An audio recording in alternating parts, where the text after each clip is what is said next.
Good evening. It is 5:30 PM on Tuesday, June 16th, 2026, and this regular meeting of the Sandpoint Planning and Zoning Commission is now called in council chambers at City Hall, 1123 West Lake Street, Sandpoint, Idaho.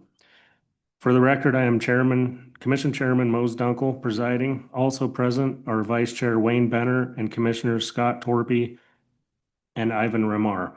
Commissioners Will Mitchell, Grant Simmons, and Reed Weber are absent. If everyone would please stand, we will recite the Pledge of Allegiance. I pledge allegiance to the flag of the United States of America and to the republic for which it stands, one nation, under God, indivisible, with liberty and justice.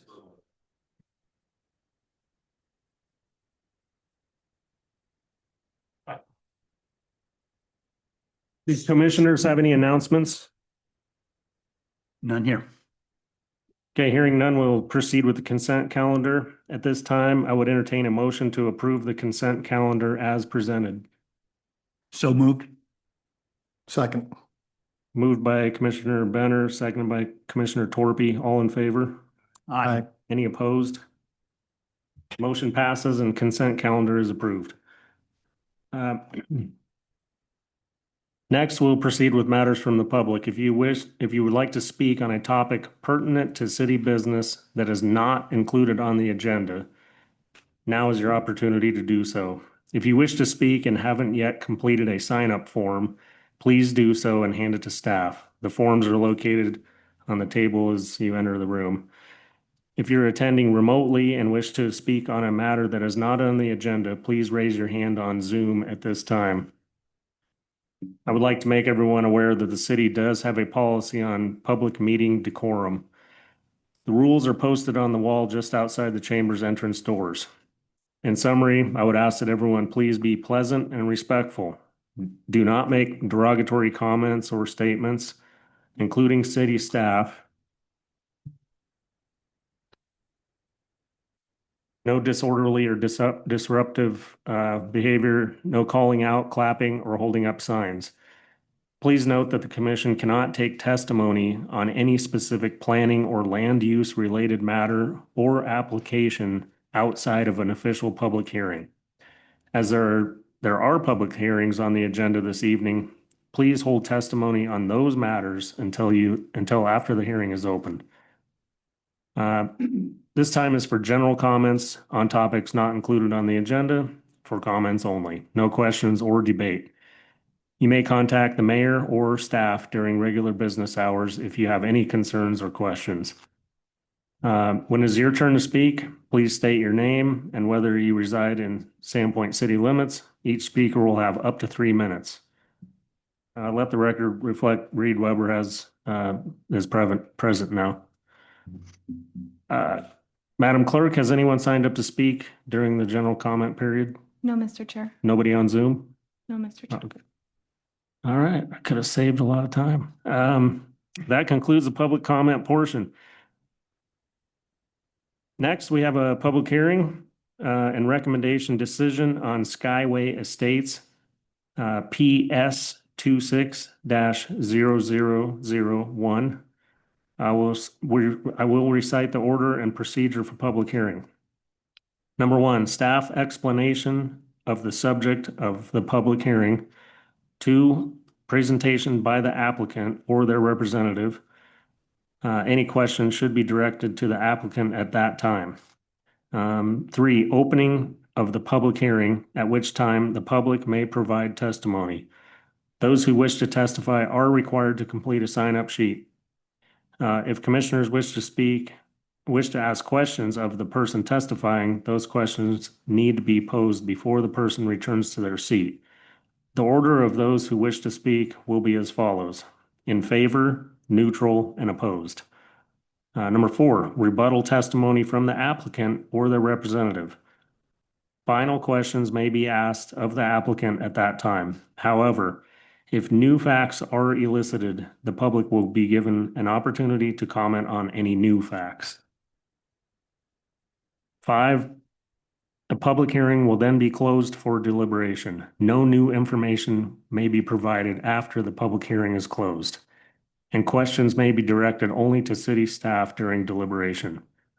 For the record, any written comments received were included in the meeting packet or otherwise provided to the commission, if received in time to do so. Before we proceed, I will ask for confirmation from each commissioner that you have no conflict of interest or ex parte contact regarding this matter. Start down there. None. None. None. I have none. None. Okay, I will now yield the floor to Associate Planner Eric Brubaker for an introduction of this application. Thank you, Mr. Chair. Just want to confirm that Zoom's not picking me up. It sounds like our audio is good. I'm gonna pull up Skyway Estates on Zoom. Just give me a minute to share.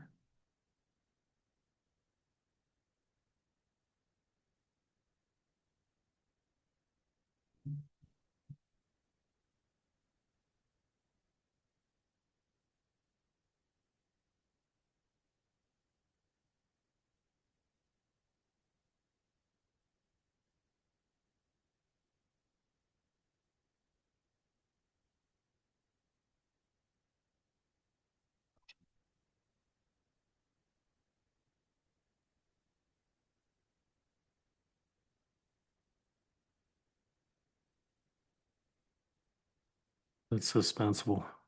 Boom. Does Zoom show me? I don't see anything. Yeah. Zoom share. There. That's good. All right. Sorry about that, y'all. So this is a preliminary plat of Skyway Estates. And this project was submitted by the owner, Polar Built LLC, and represented by Dobler Engineering. And it is located at 2708 North Boyer. The request is to subdivide 4.5 acres into 26 lots. There will be a new right-of-way off of North Boyer, and it will connect to the existing subdivision to the north. This shows you the outlay of the preliminary plat. And for you folks, you do have in your staff report packets full-size versions of this. But the idea is this lot, the parent parcel, was fairly long and narrow. For that reason, a couple of things. This project does not have alleys. There really wasn't room to do that. They do have an approved by the city engineer 50-foot right-of-way, which is allowed for on projects for local access streets. And to do that, they also provided 10-foot easements for utilities and public access on either side. A couple of things that are kind of important to this project is the connectivity piece as required in our city code. You'll see they have stub connectivity. There will be a physical connection to the north and a stub of right-of-way to the south. Right-of-way continues to the eastern boundary of the property. And between blocks 2 and 3, there's a right-of-way stub which is directly aligned with Aspen Lane, which projects to the north, and we'll see in the overview later how that fits together. They also provided a preliminary street and utility plan. This is their preliminary infrastructure plan that was reviewed by Dan Taddock, city engineer. Details of the site.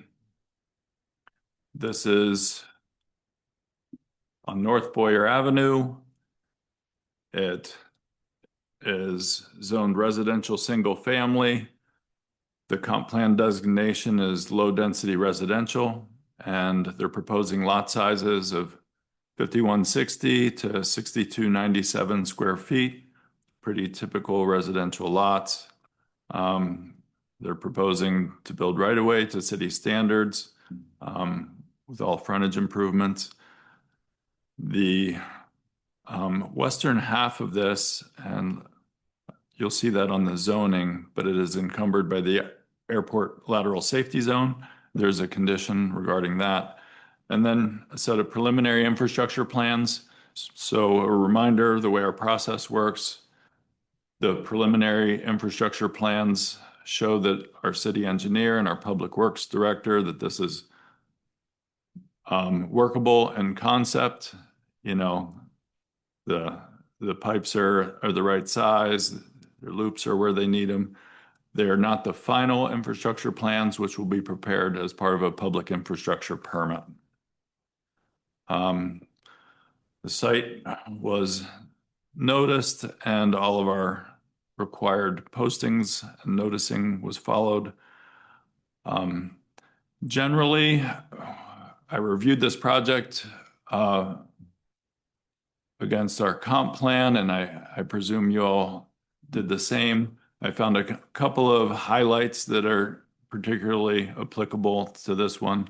Goal 4, new neighborhoods, and Goal 7, the plan for increased demands on our transportation network. There are others that are important for your consideration, but I highlighted a few in the staff report. So the basic project was reviewed against our subdivision ordinance and our zoning district standards, and it is, in our analysis, generally consistent with zoning. The lots are compliant for size, shape. The public right-of-way grid connectivity is there.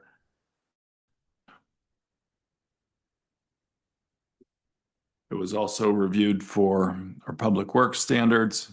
Again, I mentioned it's a proposed 50-foot right-of-way, which our subdivision standards allow for local access drives. And there's a water main extension, sewer main extension, storm drain. The stormwater plan needed some work. It is feasible, but you will notice on the existing preliminary plans, there were some concerns from our city engineer. Those will have to be addressed in the final public infrastructure plans.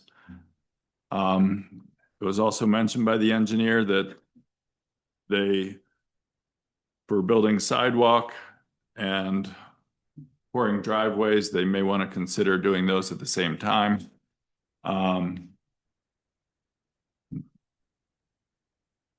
And they will be required to meet our standards for all public infrastructure improvements.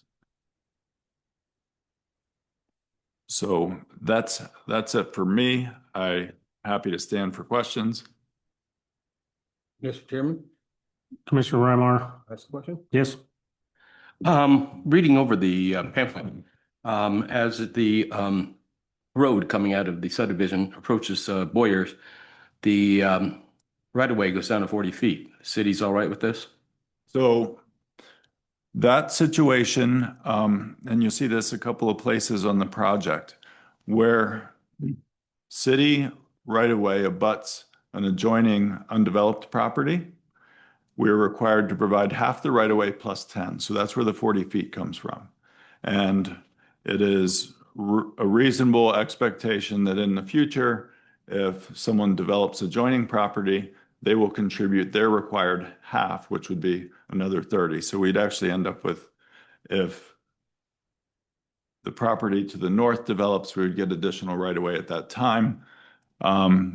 This was presented to the Public Works Department, and basically they said, you have to show that the utilities can work, and if you can make the utilities work, then you'll be okay as long as you meet our standard, and that's what they do.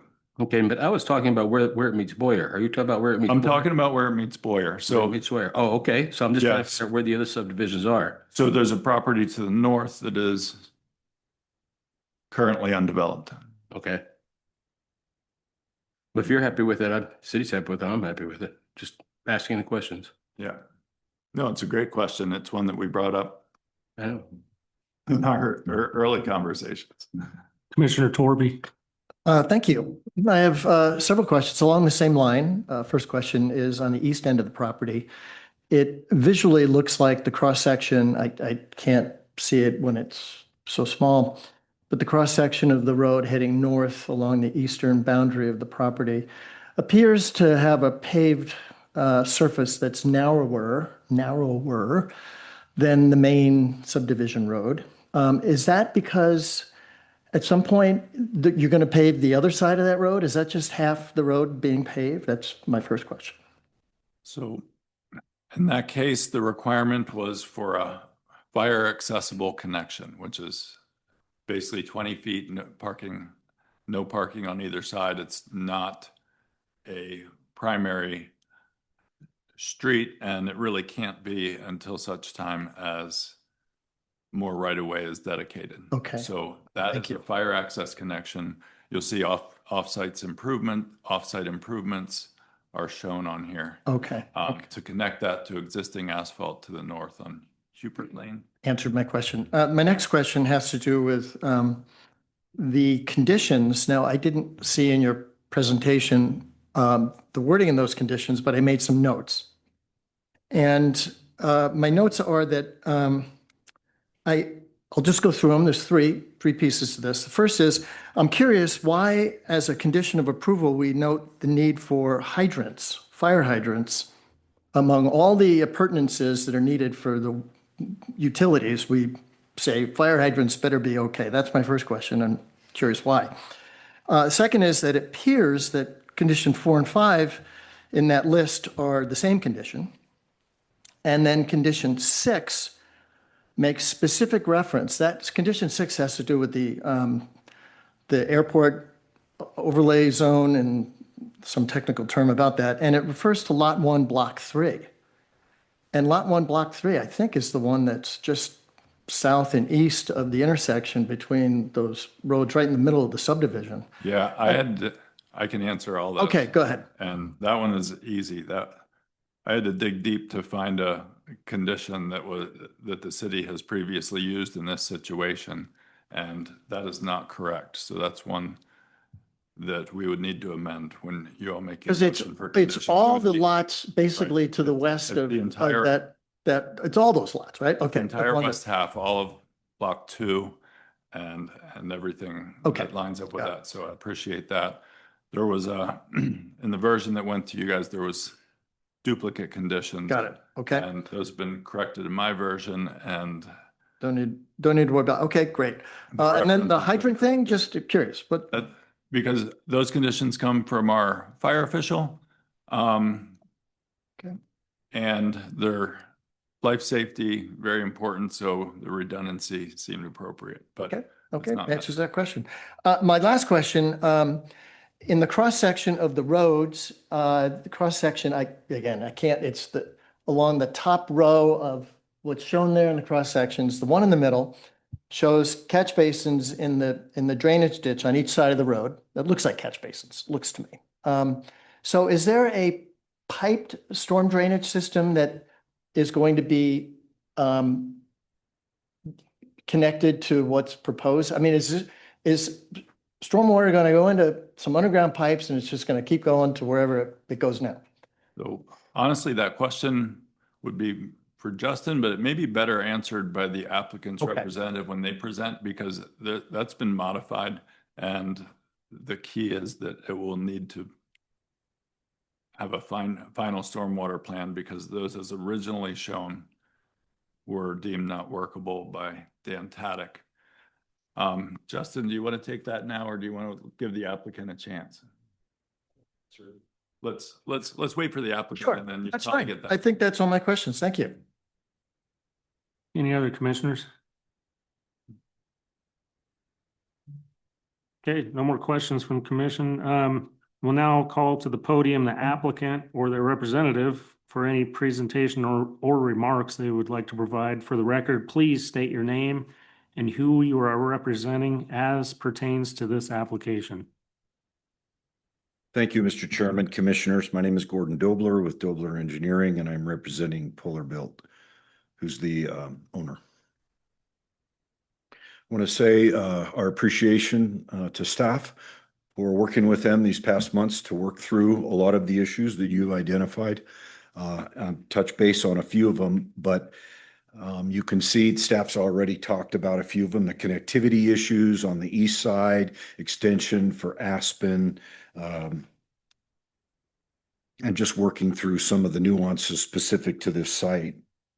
Let me address the stormwater one while it's still fresh. So yeah, the earlier plan was to take the stormwater out to the road, but we don't have enough fall to do that. So the revision that we're working through with Dan will be, we will take the stormwater as far as the grade allows it out to the existing one in Boyer. That's after it's treated, it's collected and then piped out. And there will be some remaining piece that'll be treated and then discharged to the existing drainage within the restrictions by the city. It can't exceed, more than the 25-year previous. So we understand all that, but it's doable.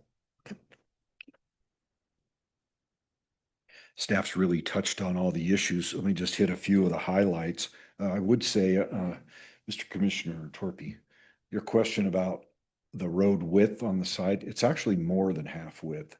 16 feet would be half width Yeah, of your normal street. Yeah. So, but we were happy to do it when we understood what staff was, the goal was, no problem. So we talked about connectivity. We will provide sidewalks, street trees, widen the multi-use path and extend it along Boyer. We understand we're in the airport safety zone and that carries restrictions and conditions with it. That's not a problem. The subdivision standards, we meet those with lot sizes, frontages, that all worked through that with staff. Really, we submitted a traffic analysis, which in this case is more of just checking the box because I think we had 25 or 26 trips in the PM peak hour. So it's pretty minimal and Boyer's a collector. So the traffic capacity is there. Finally, I guess we've reviewed all the conditions of approval and even had some of these discussions with Eric. So we understand the few changes and redundancies, no problem. And we have no objections to the conditions of approval. So with that, I stand for questions if you have any. Commissioners, any questions for the applicant? Thank you. Okay, thank you again. We'll now proceed with the public hearing. Again, if you wish to testify, please complete a sign-up form and hand it to staff. As this is a land use matter, and as those on Zoom were advised during their preparation to attend the meeting online, except by prior arrangement, the city does not take public hearing testimony on land use or other quasi judicial matters from those attending remotely. In short, you need to be here to testify. All testimony,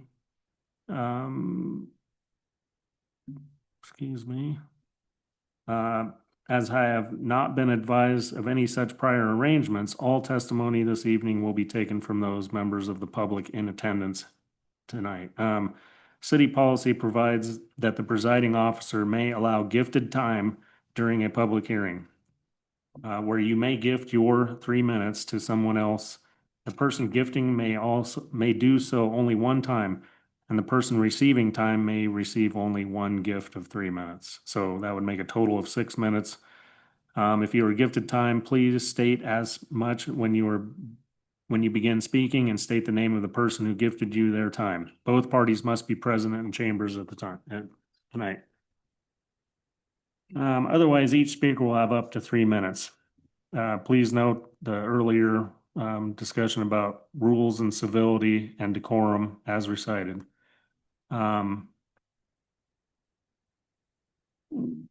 Public hearing is now open. Madam Clerk, has anyone signed up to speak in support? No, Mr. Chair. Anyone neutral? No, Mr. Chair. Anyone opposed? Yes, I have city resident Janine Posh. Janine? Apologize. I'm here for the next subject. Okay. Yeah, we can do that. Yeah. Okay, anybody else? No, Mr. Chair. Oh, all right, well. This is the last chance for anybody from the public to speak. Nobody? Okay. Does the applicant wish to speak once again? Anything you forgot? Okay. Commissioners, are there any final questions for the applicant before we close the hearing? No. Okay, public hearing is now closed. Commissioners may ask questions of staff during this deliberation period.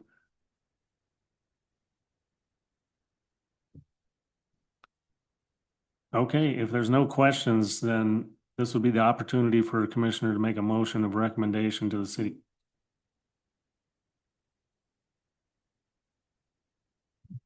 Mr. Chair, I have a question. We were given a set of proposed or suggested conditions for approval. And we know that a few of those one needs to be eliminated, and another needs to be amended or revised. I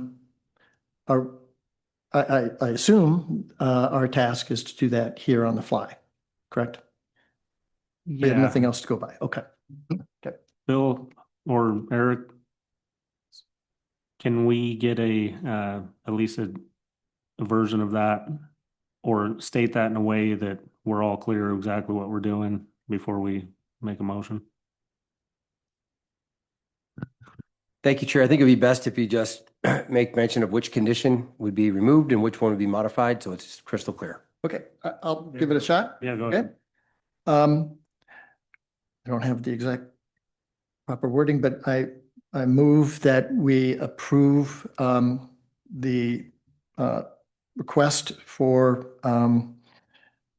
the preliminary plat for Skyway Estates PS 26-0001 with the following conditions. Number 1, as proposed by city staff. Condition number 2 is proposed by city staff. Condition number 3 is proposed by city staff. Condition number 4, as proposed by city staff. Condition number 5 struck and deleted. And condition number 6, to apply all of the affected lots within the airport restricted zone, which will include Lot 1, Block 3, but many other lots that fall within that particular hazard zone. Thank you. It's been moved. Is there any second? Second. Been moved by Commissioner Torpy, seconded by Commissioner Benner. Be a roll call vote? Commissioner Dunkel, Yes. Commissioner Ramar, Yes. Commissioner Benner, Yes. Commissioner Torpy, Yes. Commissioner Weber. Yes. Okay, motion passes.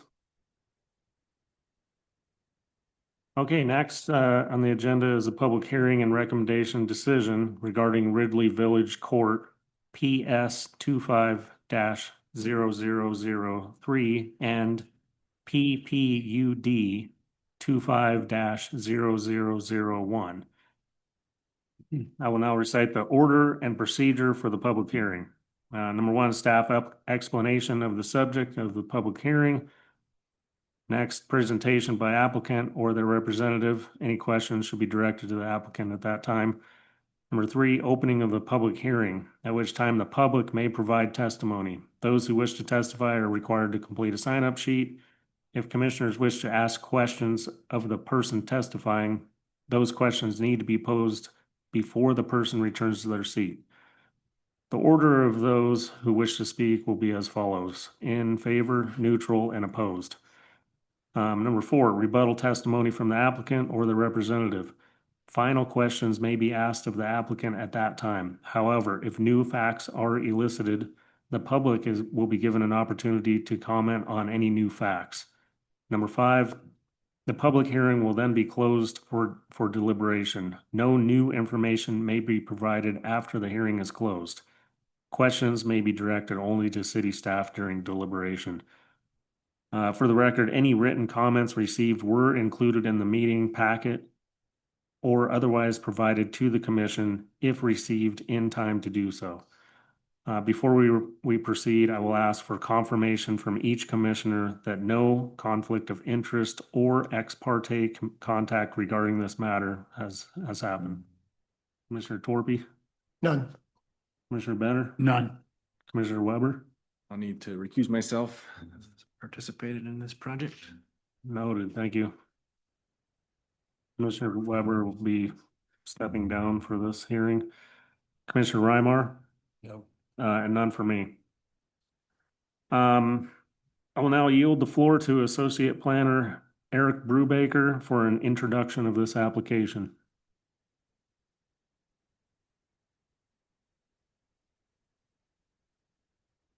Thank you, Mr. Chair. I'll be sharing my screen. Doing better than last time.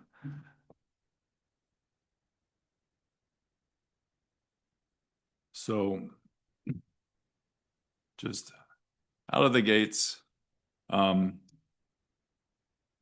introducing this project, but this project was started before my time on it. I think a lot of people here are fairly familiar. You all have seen it in public hearing last March. And I'll just give it a overview and hopefully be able to answer any questions you have. To continue with that, the background of this, 4.1 acre lot south of Highway 2 between Ridley Village Road and Madison. The zoning is residential multifamily. It's medium density residential on the comp plan future land use map. And the request is for a PUD, which provides for flexibility and development that our typical standards may not allow for. The process is a two-step process where it goes through a planning commission and council approval in principle. And following that, the applicants provided a request for final development plan approval and the preliminary plat approval. So that's where we are tonight, is the second stage of the PUD process. Quickly, I do think most folks are familiar, but this is Ridley Village Road looking north on the northwest corner of the site. This is a little farther down Ridley Village Road looking east across the site towards River Rock and Autumn. And this is in the same location as the first one, looking south on Ridley Village Road. You can note from the pictures, there's been some new development, homestead, the apartments to the right-hand side of the picture. This is from the other side of the site, from Madison Avenue, and it's looking southwest, kind of diagonally across the site, and generally to the south from Madison Avenue. And then looking northwest, this is the kind of intersection of Autumn Lane and Madison Avenue. One of the things that has been talked about in this project is the connectivity. You'll note Madison Avenue to the north has a pedestrian bike only connection. What else about this? The applicant, Affinity Real Estate Management Incorporated, is requesting 56 townhomes on 4.1 acres. And I guess you can see my mouse. It's a little bit of a Tetris type shape because this is the parking lot for the charter school, and there is a single family residence on about an acre on the southwest portion. The vicinity, it's near the high school, near the Forest Service office, near the Idaho Department of Lands. And this part of town, when it was first developed, really focused on north-south connection to Highway 2. So you'll see that Park Avenue, Ridley Village, Madison division. There was very little east-west connectivity. You'll see similar characteristic kind of to the east here, where the connections to Ontario are somewhat limited until you get there. But so this is the overall timeline, and I just wanted to bring everybody up to speed so we're on the same page as to the PUD process and what's happened from the initial pre-application meetings in 2024 through the Planning Commission hearing in March on the preliminary PUD plan, and then approval and concept by council on May 1st. Then the applicant went to work and put together their application for the final development plan and the preliminary plat, and we received that application December 11th, and we're hearing it today. So that's how we got here. We had a couple of comments from agencies.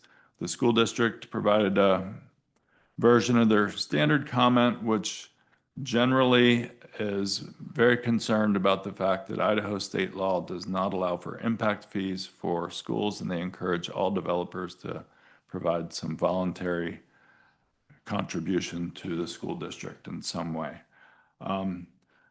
ITD, they have recommended further coordination with the city on the realignment of Highway 2 in Ontario. They've stated they don't have funding for Highway 2 anytime in the near future, but look forward to working with the city on improving the highway through the city. So we've received 12 public comments. Those were summarized in your staff report. We had a few that came in the last couple of days, which you all have received. So the approval and concept by council, they provided several conditions. Construct open space towards the center of the PUD per the original plan, incorporate traffic calming into River Rock Road, provide a 15-foot setback for properties abutting Cattail Court, and architectural privacy screening. They requested streetlights at Ridley Village Road, and asked that the westernmost driveway. Most of these were addressed in the final development plan as received. You'll note that the streetlight condition, because Ridley Village and River Rock is a public street, will be required to be our city standard and included in the public infrastructure permit. The streetlight on Autumn Lane, or the extension of Autumn Lane and Ridley, is a private street and includes a 10-foot pedestrian easement. That will be a street light that meets the design chosen by the applicant. So that's noteworthy. And then the installation of a 6 to 8 foot wide path, basically connecting extended Autumn Lane, not as a public right of way, but in an easement for bikes and pedestrians, strollers, etc.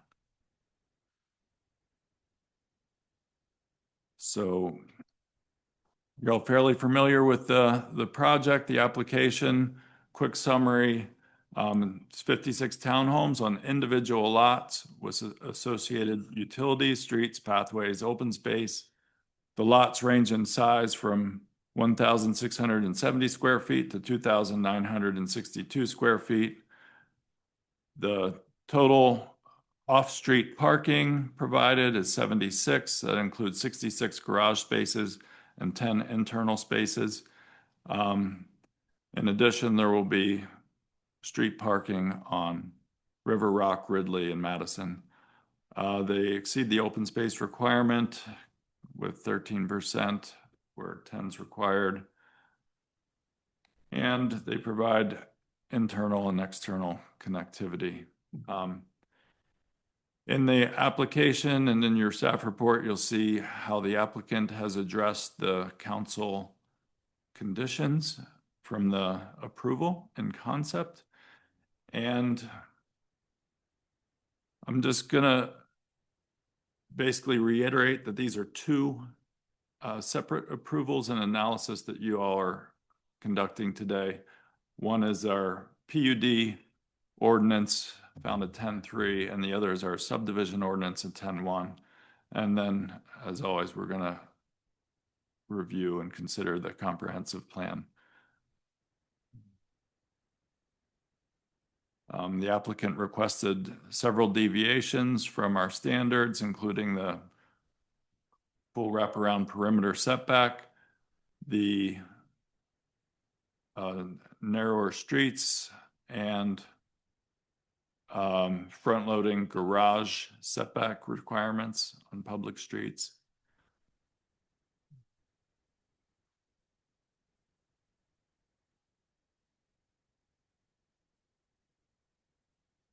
So just to go over that a little bit, the right-of-way widths as proposed are 54 feet on River Rock Extended, 50 feet Madison Avenue, and 53 feet on Ridley Village Road, which that was already dedicated when there was a short plat done of Valerie Acres. And then a 10-foot wide public access easement through the linear extension of Autumn Lane.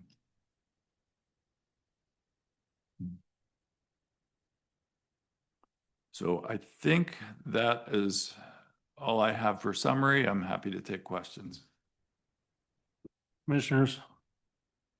Commissioner Torpy? I just have a few questions. I think there were some concerns posted about the reduction in the perimeter setback from 25 to 15 feet along Cattail Court. And my question has to do with the setback in the Maplewood PUD along Cattail Court. Do you know off the top of your head what that setback is? I don't know off the Okay. top of my head. Okay. Maybe you can get it out of somebody when it comes time for public comment and we can see where they ended up. Because I had some fuzzy memory, it wasn't 25 feet either, but that's what I wanted to confirm. Okay. And could you confirm for me that in the underlying RM zone, which I think this is, right, the multi, Yes, Yeah. this is RM. that if it wasn't a PUD, the setback would be 5 feet, is that correct?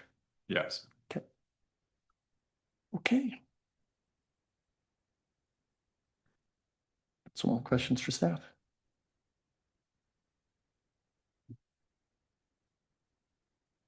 No more questions.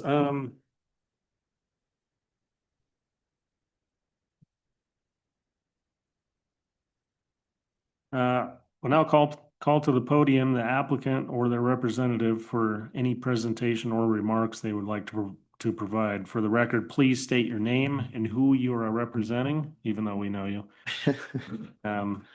as it pertains to this application. Thank you, Mr. Chair, Commission, and staff. My name is Aaron Qualls. I'm with the SCJ Alliance. I'm representing Affinity Management. We also have available to you, if questions should come up, the project engineer, Scott Brown from Sewell and Associates, and Michael Adamson, who's online and may be needed to meet, made a panelist if questions for him should come up. He's with Fair and Pierce, and our traffic engineer, Reed Weber, will likely not be answering any questions tonight. And if you just give me a second, I'd like to share my screen and just give a real brief overview of what's changed, real quick overview of context, and then what's changed since you last saw it, which was quite a while ago now. So let's see here. I think okay, share.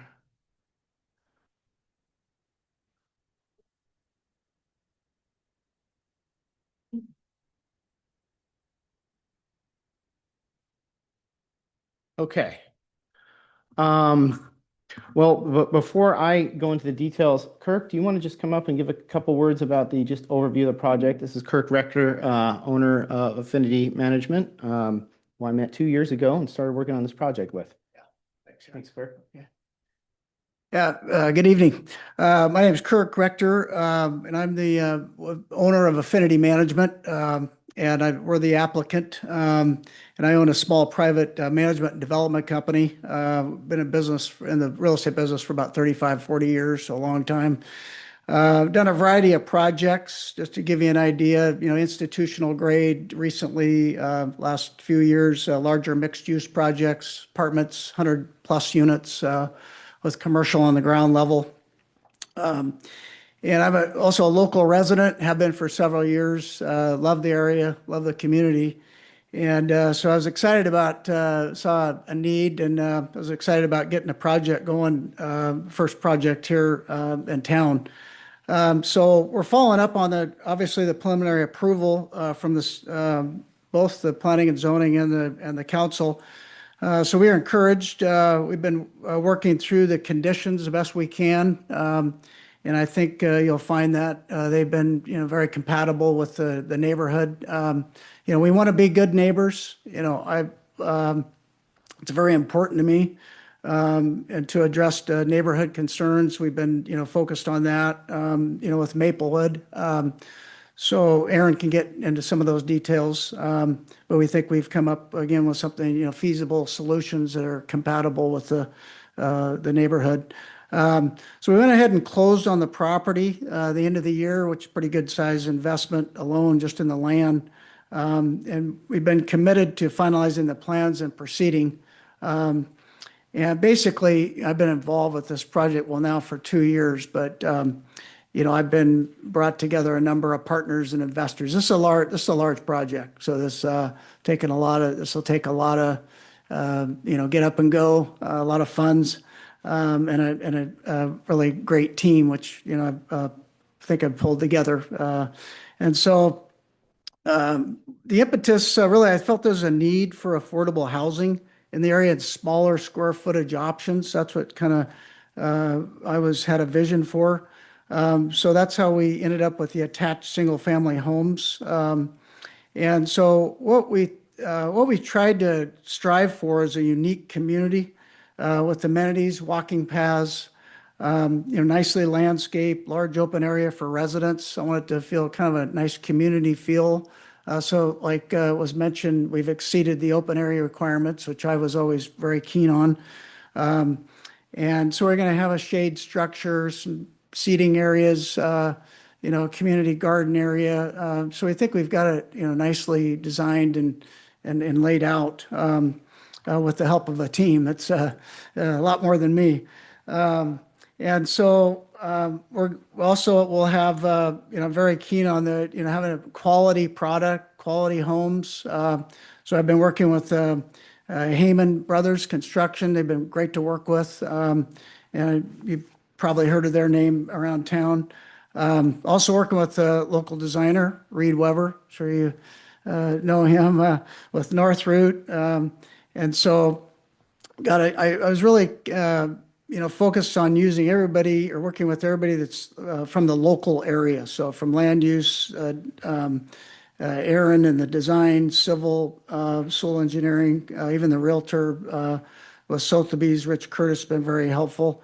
So we have, multiple unit plans available, anywhere from 11 to 1,600 square feet.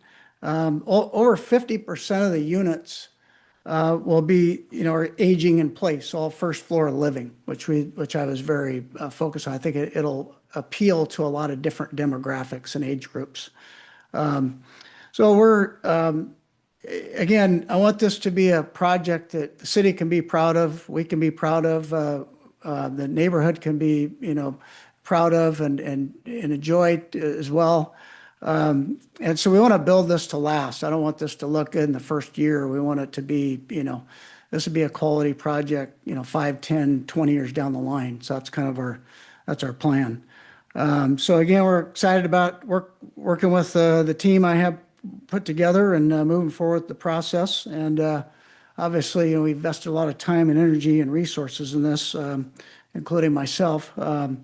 And we just look forward to bringing this project to fruition. And we appreciate your consideration and look forward to your decision. So, yeah, thank you.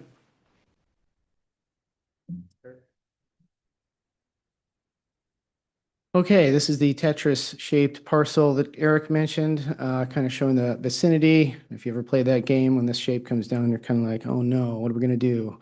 So certainly a lot of design challenges, and we think we've done a good job to address them. This is kind of a drone shot of the site, showing the surrounding uses, single family, multifamily to the west, the charter school, and then commercial at the county building up near. And one significant aspect of this project is it will create new connections, a multimodal path, and the extension of River Rock Road. Right now, if you are on Ridley Village Road and you throw a frisbee, you could land it on school grounds, but to get the frisbee, you'd have to take the highway. So this will change that for a variety of users. Anyone living on Ridley can now get to a variety of places through a variety of means. And in speaking with Spot Bus, following our last series of public hearings, we reached out to the Spot Bus and learned that this may actually help with their routes. Right now, they're kind of in and out, and they have to encroach on private property to turn around and go back out to the highway. But this will enable them to change their route and maybe even stop at the assisted living center on the way. This was the original concept that we presented before, and it's gone through several iterations based on your feedback, council feedback, and feedback from the members of the public. So I'm just kind of quickly go over what the conditions were and how we addressed them. As Eric mentioned, we reoriented the park to the middle of the development. We incorporated traffic calming through on River Rock Road through a speed table, which also kind of doubles as a crossing area, a raised crossing, which can improve safety for those trying to access the park from the southern portion of the development, with stormwater treatment still able to flow through. Setbacks along Cattail Court is down to 15 feet. And we also incorporated privacy windows on the upper decks and reoriented on the upper story, and then reoriented the upper decks to face private road D as opposed to backyards of neighbors.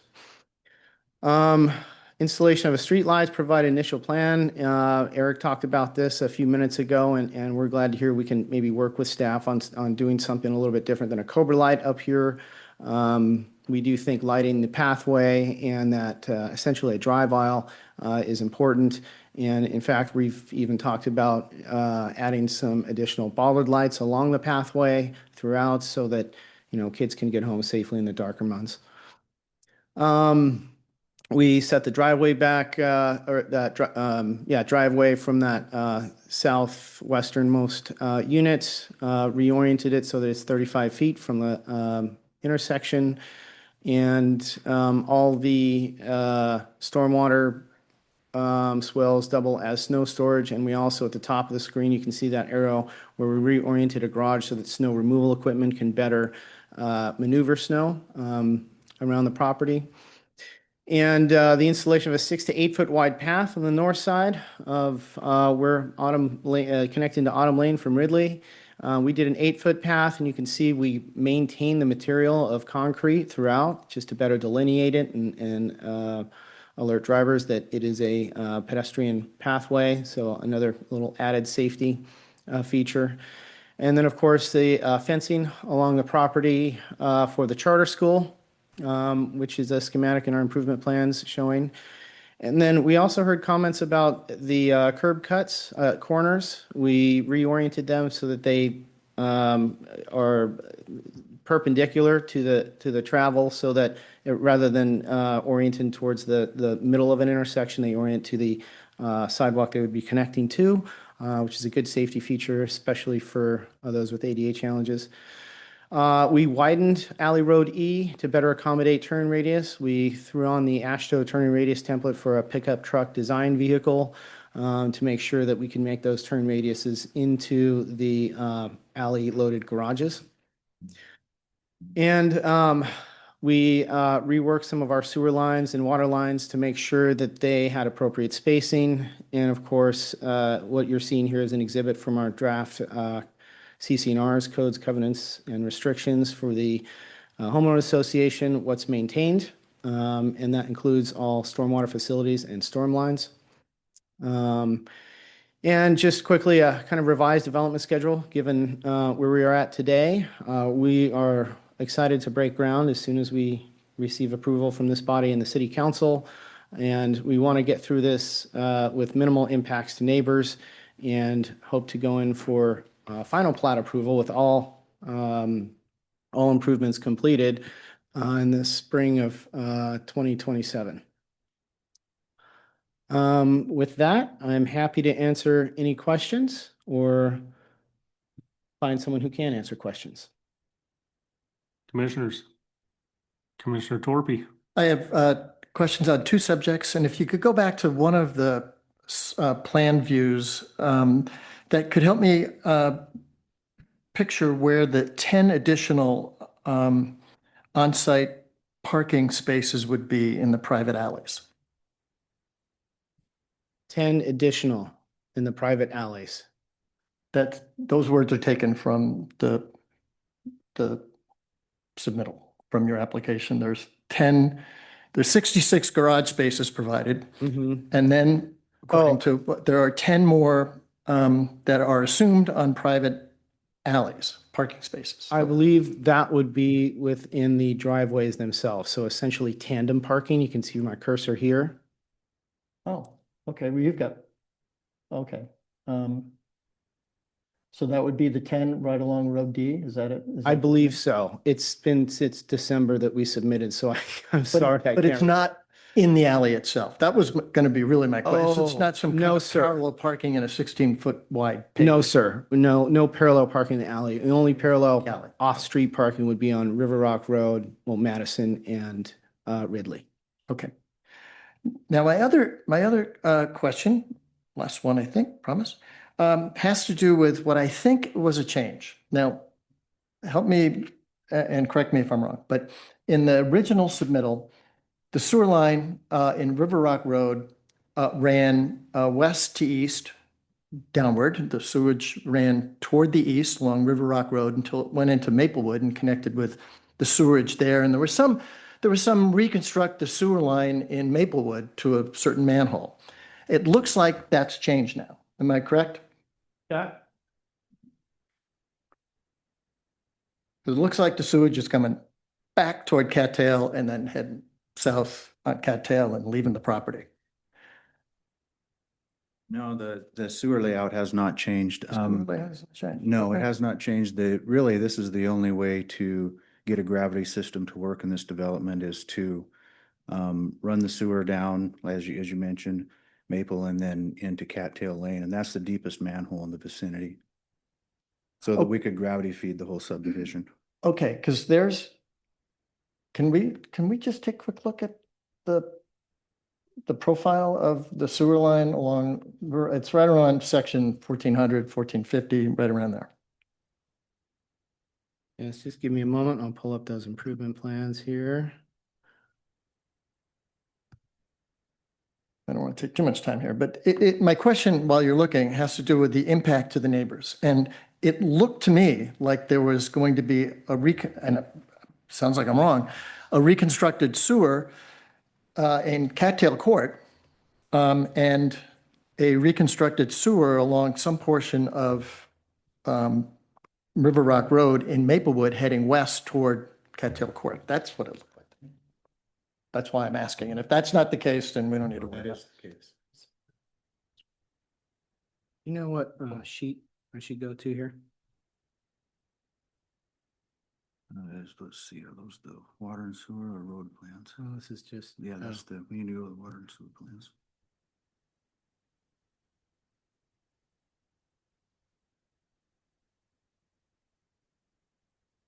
They might be in here. I think I combined them all. No. Yeah, let's see, cattail there. Here.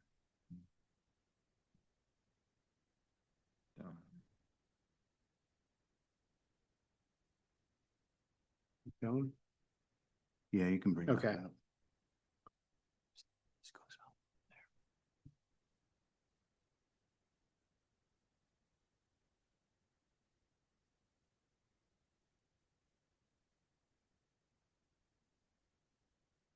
So I'm looking at the lower right part of this thing. I'm thinking through that section of River Rock Road and heading south along Cattail Court.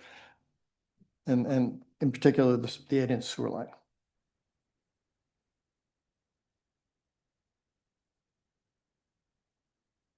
Go ahead.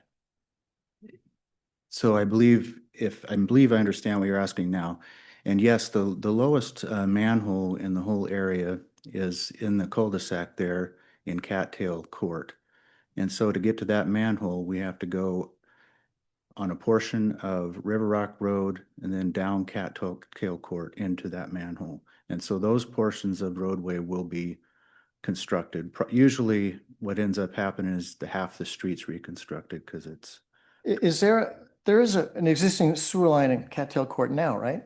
Yes, yes. And there so is. and will there be a new sewer line placed in Cattail Court? Yes. Yes, and it'll be higher. No, it'll actually, well, It'll be sewer- higher at the River Rock, it'll be higher at the manhole number 4, no? the sewer manhole in Cattail Court, which is in the cul-de-sac, will remain at the No, same. I'm talking elevation. about when you get back up to the north where the sewer, manhole number 4 has an existing connection coming out of it headed to the east, but it looks like, so is the grade of the sewer going to be lower in Cattail Court? The depth of the sewer is going to be, because if it's going to be higher, then you're going to have to dig up all the sewer service lines that get to it. So that's my Oh, yeah. question. If anything, it's going to be lower, Lower, and okay. that's the reason we're replacing the pipe, to make it lower so it'll serve the development. Because right now, the pipe up in River Rock, I believe, goes all the way to the east. It does not go down to Cattail Court. And Correct. what happens is when they installed that, whatever it was 15 years ago, they put it at the highest elevation they could, I'm assuming to save money. And so we're going to lower it, that portion that goes to Cattail Court. And so basically the services, I mean, all you do. Right, if it's lower, it's not a Yeah. big deal.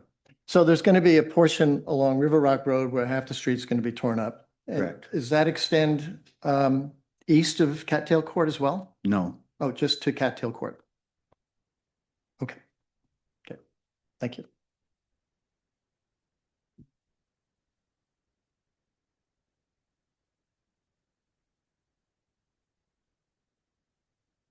Any more questions from commissioners?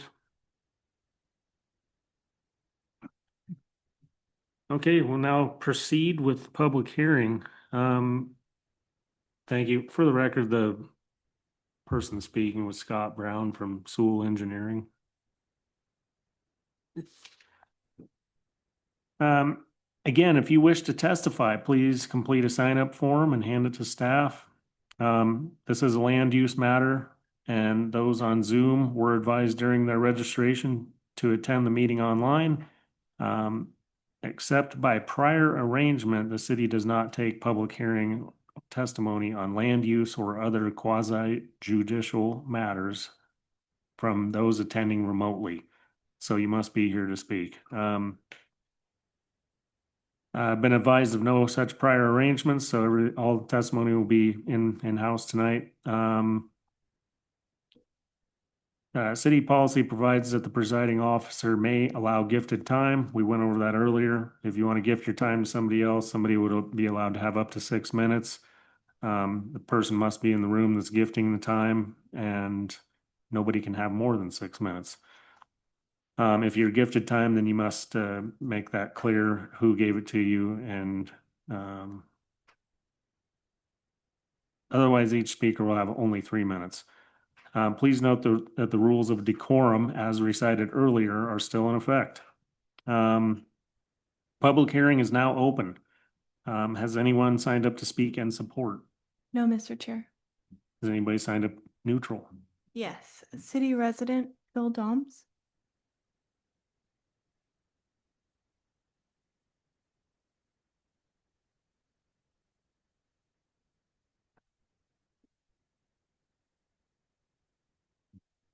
Good evening. As stated, I'm a resident of Sandpoint and a current resident and HOA president at Maplewood. And I thank you for the opportunity to speak. And also I thank you for your volunteer service on this commission. I have two areas of concern, which you've heard before.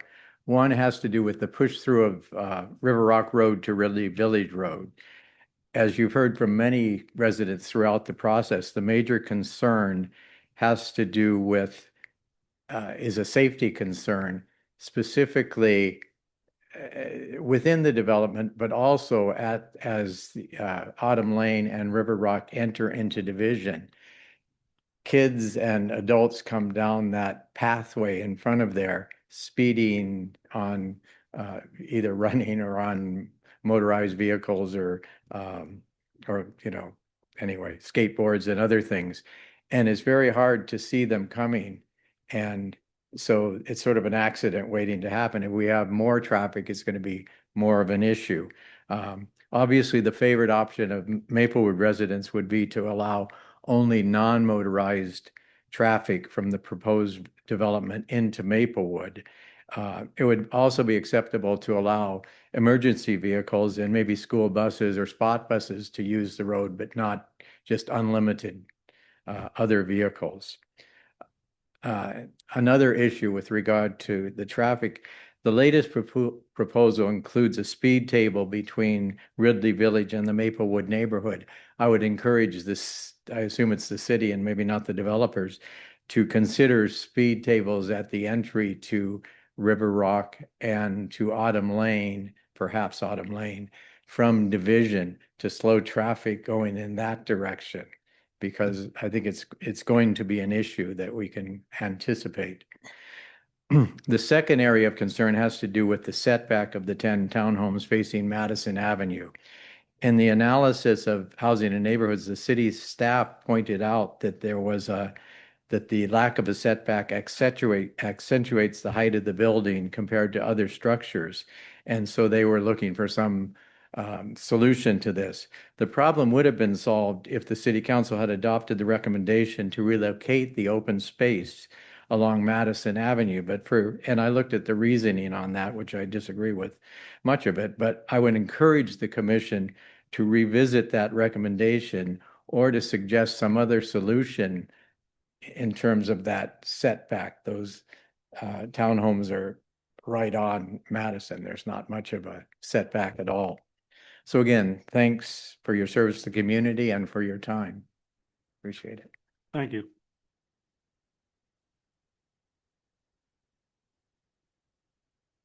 Anyone else neutral? Next, we have city resident Karen Heffley.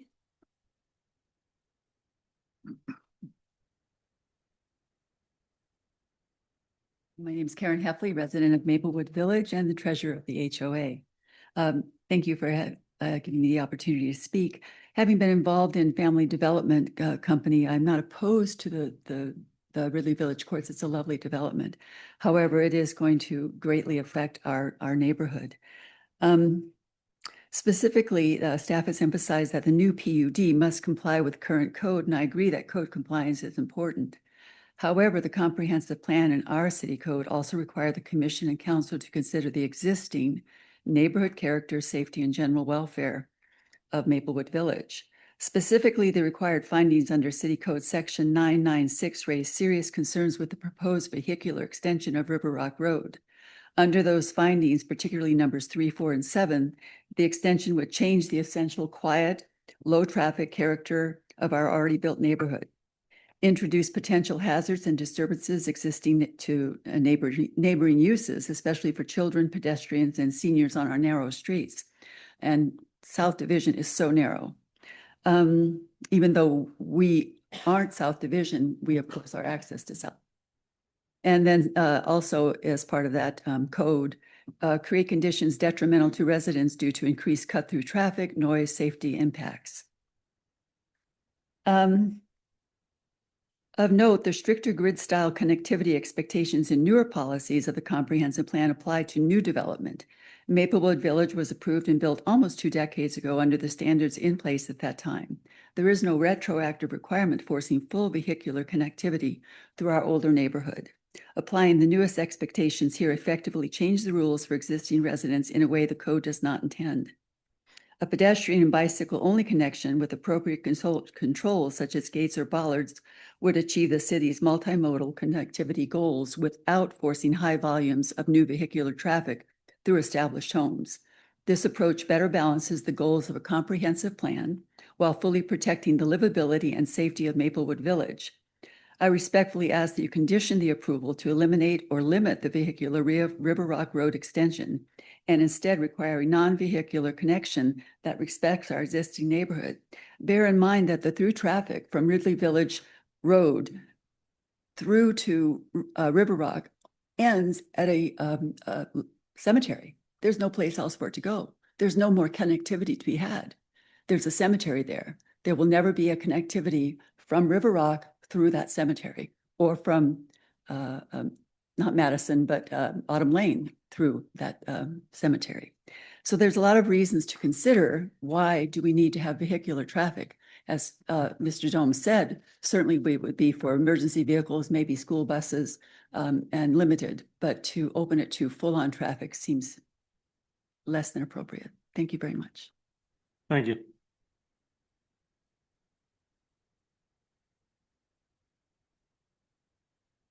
No, okay, nobody else neutral? Any opposed?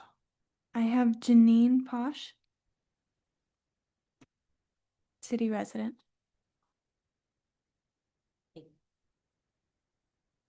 Thank you. I'm Janine Poche. I reside on Ridley Village Road in units that are for seniors and disabled adults.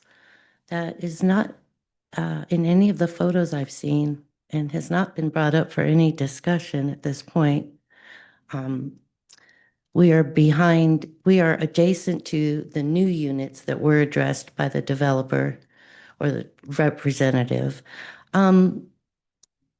Our seniors and our disabled residents really require access, open access to their units. They are receiving Meals on Wheels daily.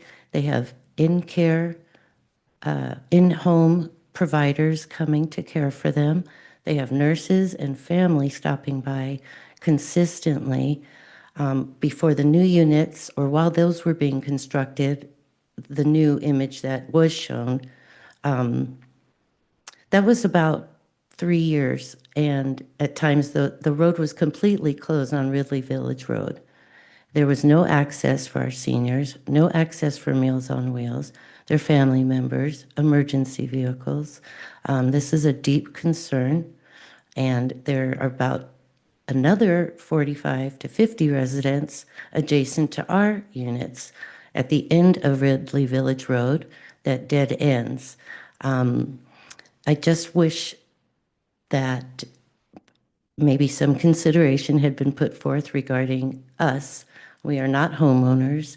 There are many veterans, many retired rescue workers, many with disabilities whose only time to get out of their apartments is during spring and summer to enjoy a nice quiet walk in our neighborhood with their pets. Many have dogs, service animals.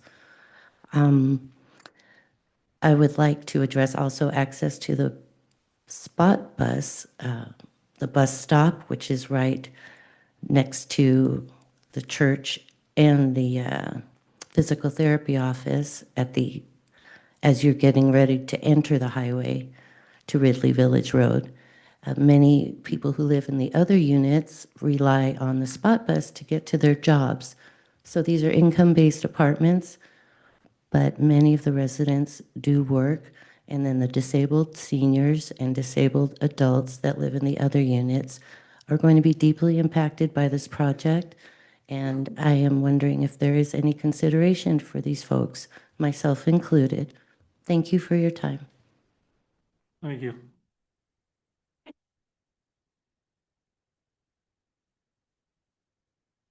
Next, we have city resident Lex DeFremry.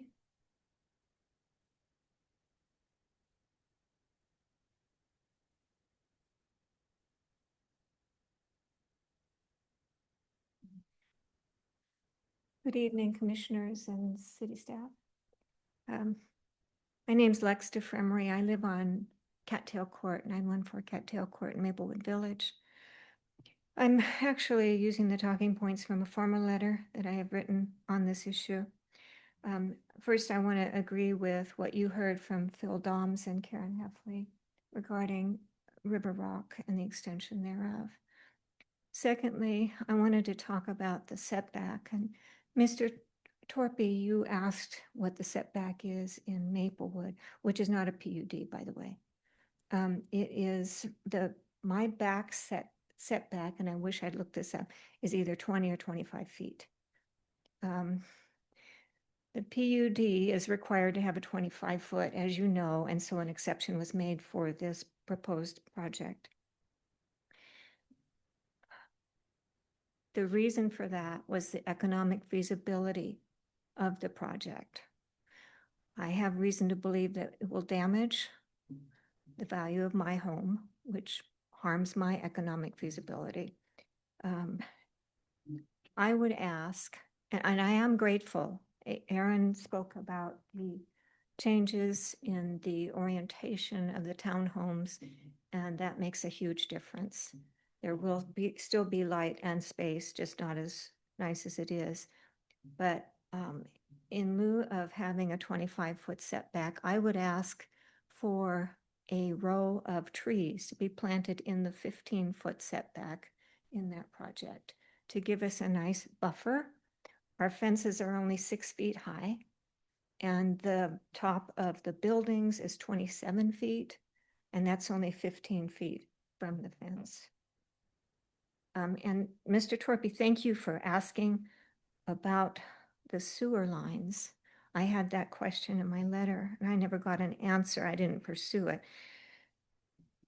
It's not clear to me how Cattail residents will be affected by this in terms of disruption and in terms of the ultimate service. I also would like, as a Sandpoint citizen, to suggest that the city council urge developers, all developers, not just on this, but to incorporate some ecological amenities into their projects. For instance, dark sky and pollinator-friendly outdoor lighting, also minimizing the grass and putting in low ground cover native plants and so on. And that's it. And I appreciate very much the opportunity to speak. Thank you.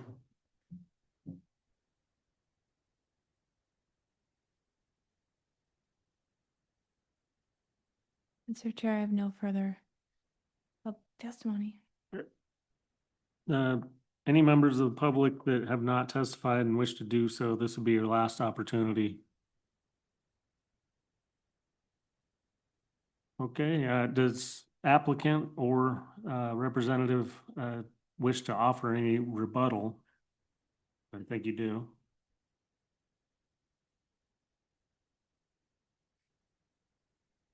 Thank you, Mr. Chair. Just really quickly, we understand we're asking for a relief from the setbacks along Madison. And this, we spoke about this, I think, at our last hearing, but reducing those setbacks and orienting those front porches provide safety benefits, both in terms of crime prevention and in terms of traffic calming, which I know is important to the neighbors in Maplewood Village, which I believe was afforded in some areas. I don't believe it was along Cattail Court, but in some areas it was provided a reduction of down to 10 feet. And I think that was also addressed at the last, for the overall setbacks of the planned unit development. Maplewood Village was a planned unit development itself, back when it went through approval process. And certainly our landscape and lighting plan shows that the lighting that we'll be providing internal to development will be low Kelvin and must meet the dark sky compliant full cutoff lights that are provided in city code. And that's one reason why we wanted to be able to work with staff to create maybe a different solution for that Cobra light, which runs at a higher Kelvin. That's the tone of the light, more warmish rather than bluish, which can affect sleep patterns. That's all I have to add. And if there are any questions, happy to answer. Commissioners, questions? Thank you. Okay, the public hearing is now closed.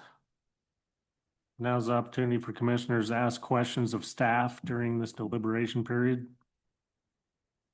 Yeah, I don't know who to direct this to. Eric, probably you. So when this project came before P&Z prior, I think at least twice, maybe since I've been on it. And the setbacks were an issue. So I see that there's been a redesign and it looks good. I just want to know, the city has no problems with the reduced setbacks along the adjacent existing homes? It meets all requirements, or? Well, the city, the answer to that is the process and the council approval. Last May. No, it's city council. Yes. I don't know those guys. Sorry, city council approval. And there will be another opportunity for the city council to look at the project, but basically the setbacks and all the fundamental building blocks have already been before council. And as a PUD, it's looked at as a whole. Answer my question. Thank you. Commissioner Torpy. I think there's two questions. One is the concern about continued access south along Ridley Village Road, I assume, while this project is being constructed, because there was reference in that testimony about how during the construction of, I think, the Homestead apartments, there was some difficulty getting through and the road was closed. So I think the answer is going to be, you bet, but I want to be sure that the road is going to stay open to some degree and allow traffic to move north and south along the full length of Ridley Village Road while this thing is going on, right? And the city is not going to allow them to close the road, are they?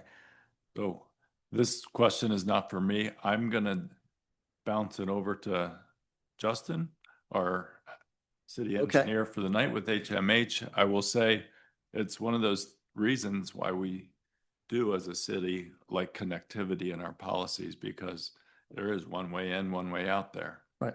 And I'll just add that for the record, Bill Dean, city planner, while Justin's going to the microphone, in order to do any work in the right of way for something like this, you'd have to get a public infrastructure permit, and the engineers are typically going to require a traffic control plan with that in mind. But Justin can speak to that. Justin Shaw, HMH Engineering. I work with Dan Taddick, filling in for him today. Agree with those guys. Essentially, what you want on a public thoroughfare is you can have restriction on lane width. You can go down to one lane to pass through. So on Ridley, they would have to maintain traffic with minimal disruptions to traffic. Where that takes a little bit of turn are those 15-minute shutdowns if they're punching a line across the street to tie into something. Right. Then they'll have flaggers out there. But we will not allow them to shut down the road permanently because of emergency vehicles. If we restrict emergency vehicle access. That is a huge issue on the engineering side, both professionally and within me as an engineer for not protecting public health, safety, and welfare. And so with that, we will require traffic plans, and we will verify those that Sewell's showing that traffic is, while potentially inconvenienced, is not eliminated or to come to a complete halt. Thank you. You're Thank you. Okay. And my other question, sorry, the other question has to do with the relationship between where we are now with the final development plan before the commission and the preliminary development plan that was reviewed and approved by the city council some time ago. And I'll just give my take on it, that the city council basically acknowledged and wants a extension of River Rock Road over to Ridley Village Road. I mean, and so if I'm correct in their making no objection about that in their preliminary plan, development plan approval, can we even entertain an idea, not that I think necessarily we would, but I just want to know if that's even an option at this point to say, to somehow throw this back and say, no, we're not going to allow a public street with continuous access east and west along an extension of River Rock Road. Can we even do that? Thank you, Commissioner, for the question. So I'll answer it this way. This is a hearing. You receive information. You make a decision based on the testimony and the evidence and materials that you have before you. I will remind the commission that your review of the plan had 2 roads extended through the project, not just one. So just the history of the project shows, quite a bit of deliberation on the connectivity. However, these are your findings to make. Council deliberated this and evaluated very decisively, and after a lot of discussion and deliberation and understanding and questioning of staff and listening to the neighbors, arrived at what they did by eliminating one of the throughways to be more of an easement and a walkway and a path instead of a full-blown roadway. So it has been modified to address some of those concerns. But again, this is your hearing. These are your findings to make. But your history was on this project was the opposite, was actually recommending 2 roads go through.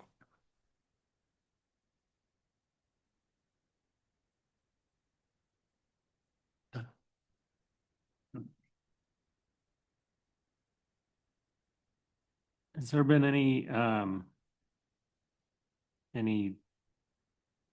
estimation of how much traffic is actually going to go east on River Rock? Because in my mind, I'm just hypothetically, if I lived here, at certain points inside of this PUD, I'm going to choose to go one way or the other, and probably based on my best opportunity to get onto the highway, which on one way is definitely a lot further to go through a stoplight and such, but on the other way is just risking it based on traffic and how much traffic there is and how hard it is and which way I'm turning. So personally, I'm not feeling like there's a real strong argument either way of either road getting more or less traffic, like just because it's such a better route. So I think I'm going back to what, the one connecting road seems like it's maybe a little better than 2, but then that's adding, it's almost like we added more traffic to the one road maybe. But in my mind, I think Ridley Village Road is going to be far better than it is now. If I'm wrong, let me know, but I think it's going to be far better and wider and more passable and maybe just a better route. That's my hope. Is it looks like it's going to be a much better route to go out, especially since it's a shorter route to Highway 2. The speed table seems like a good idea. that would probably discourage me from even going that direction at all, personally. So I definitely feel like I live in a neighborhood where people cut through to get to the hospital, and it does annoy me, but there's almost zero I can do about it. And it's not even the route to the hospital either. So that's probably the part that bugs me the most. But my probably my biggest thing, the setbacks are, I think, bringing back the deliberation we had before, the setbacks they're definitely different than what you're gonna see in most neighborhoods, but this is a PUD, and PUDs offer up some concessions. They're giving up some property to be allowed to have exceptions on other parts of the code. And I think that's a great thing about PUDs because we can, like it or not, you can put a lot of residences into a pretty small area. And so there's benefits to that, which I see, and there's um, and not in everybody's eyes either. And I'm not saying one way or the other that I agree with that or not, but our comp plan does address grid type street patterns, which this kind of maintains and helps in some ways, which doesn't obviously is not very popular all the way around, but also just trying to get more housing into town, which affordable or not, I think is very debatable. There's no way to say that this is actually affordable. It's probably mostly because it's just smaller and tighter quarters. So I feel pretty strongly that we had it right the first time, and city council made some changes, and I don't see any problem with those. So I'd be open for a motion to approve if commissioners were ready to do so.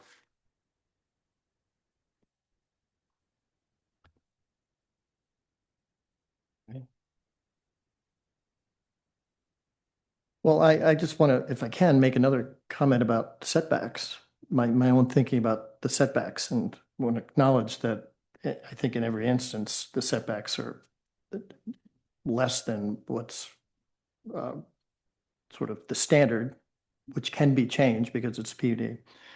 And if this were an apartment complex, as we were shown a year ago, a year and a half ago, there'd be 3-story apartment buildings 5 feet from the curb all around this thing. That's the alternative. Which would be perfectly okay and not subject to any challenge because that would be per the code. And there might be a lot more units and a lot more traffic involved too. So as far as it just is one way of thinking about this, that it is less than what it could be in terms of the allowed land use for this property. And as far as the road goes, my thinking is that the city has a standard and the city wants connectivity. It's written everywhere you look. And I don't see it as my place to challenge that or disregard that. So those are some of my thoughts. Mr. Chairman? Commissioner Reimer. Yeah, in that area where we're talking about the 15-foot setback, as one resident had mentioned, using some sort of foliage there. I know on my property, I have arborvitaes that have been growing for a while, but I mean, they're up there 16, 18 feet, and they don't eat up a whole lot of room, whereas something big and deciduous and a 15-foot setback would be half of the neighbor's property if you put it right on the lot line. But maybe we put a recommendation or whatever that the developers, I mean, we're not talking a lot of money to plant some arborvitae down the fence line. I thought.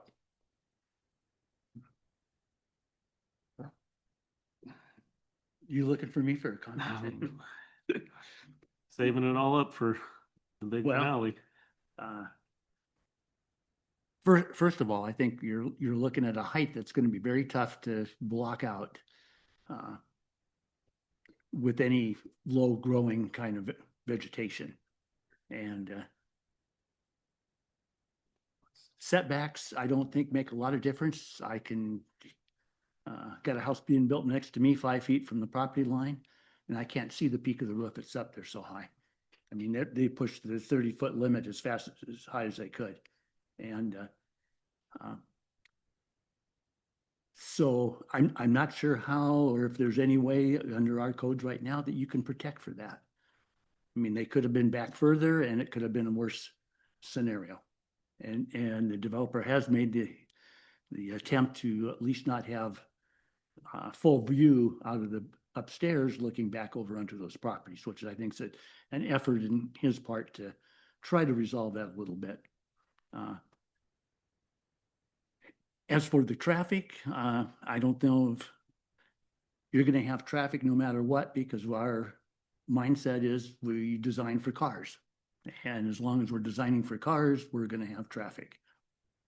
I think there's probably a very, very good opportunity to put another speed bump in there if Mosey won't have to go that way at all then. And there's some other alternatives for slowing the speed down. One of them is reducing the speed limit. I mean, this is a small residential area. I mean, there's no need for cars to be going 25, 35 miles an hour through there. So I think there's some other options that look at, and I think they should be looked at very strongly by the developer and possibly the subdivision next to it, because there may be some options for them to work with the city to come up with some ways of controlling the speed through that area. So I think that what we have is probably the best of all worlds right now after going through city council, planning and zoning. And we do have a huge list of conditions that are being put on both the plat and the PUD to help ensure that this development will hopefully go the way it's supposed to go. So. And that's one of my questions is, do we do two motions on this, one for the PUD and one for the subdivision? Yeah, you can just, the motion can include both applications, so just a single motion would work. Okay.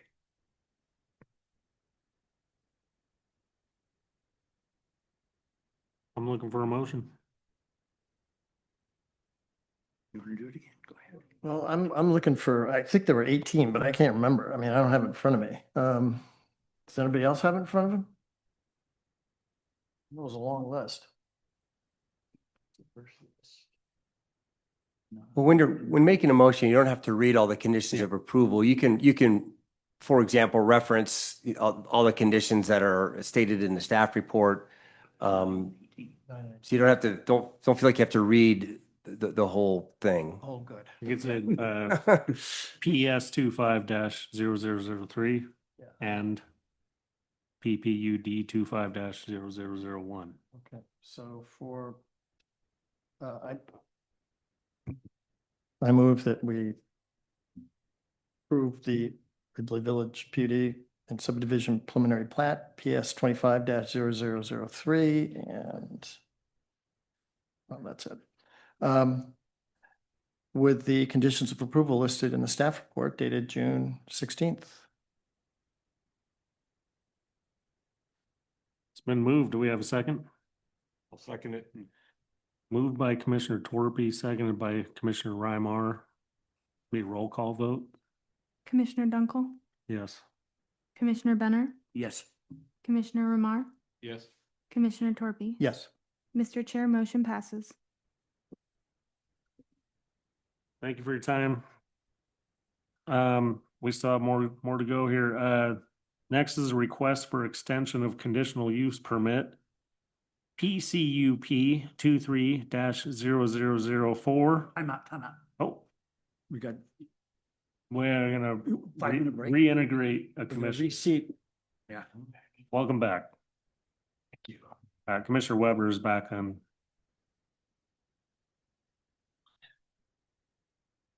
Okay, end of variance from setbacks in the commercial A zone, PVAR 24-0001, 56 Bridge Street Hotel Resort.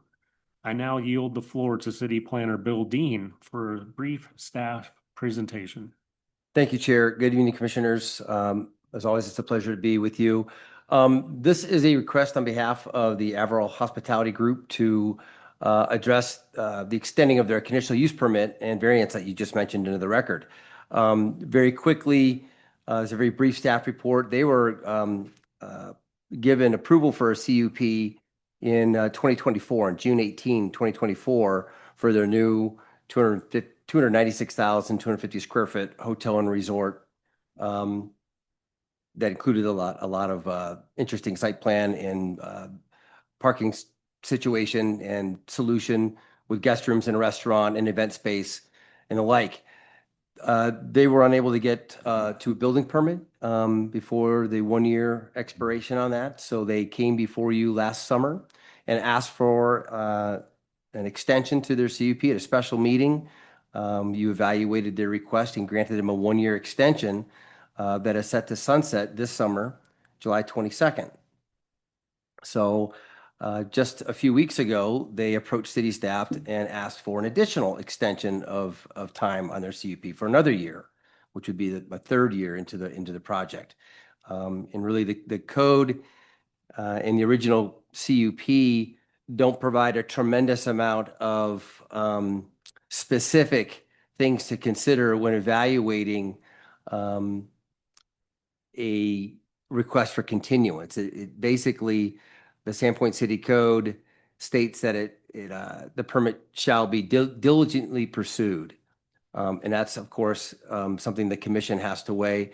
A condition of approval was placed on the original CUP, again, dating back to June of 24, that said that detailed design work shall commence after the date of the commission's approval, and the CUP and variance were valid for 1 year and shall be extended so long as the applicant has demonstrated a reasonable effort to complete the project.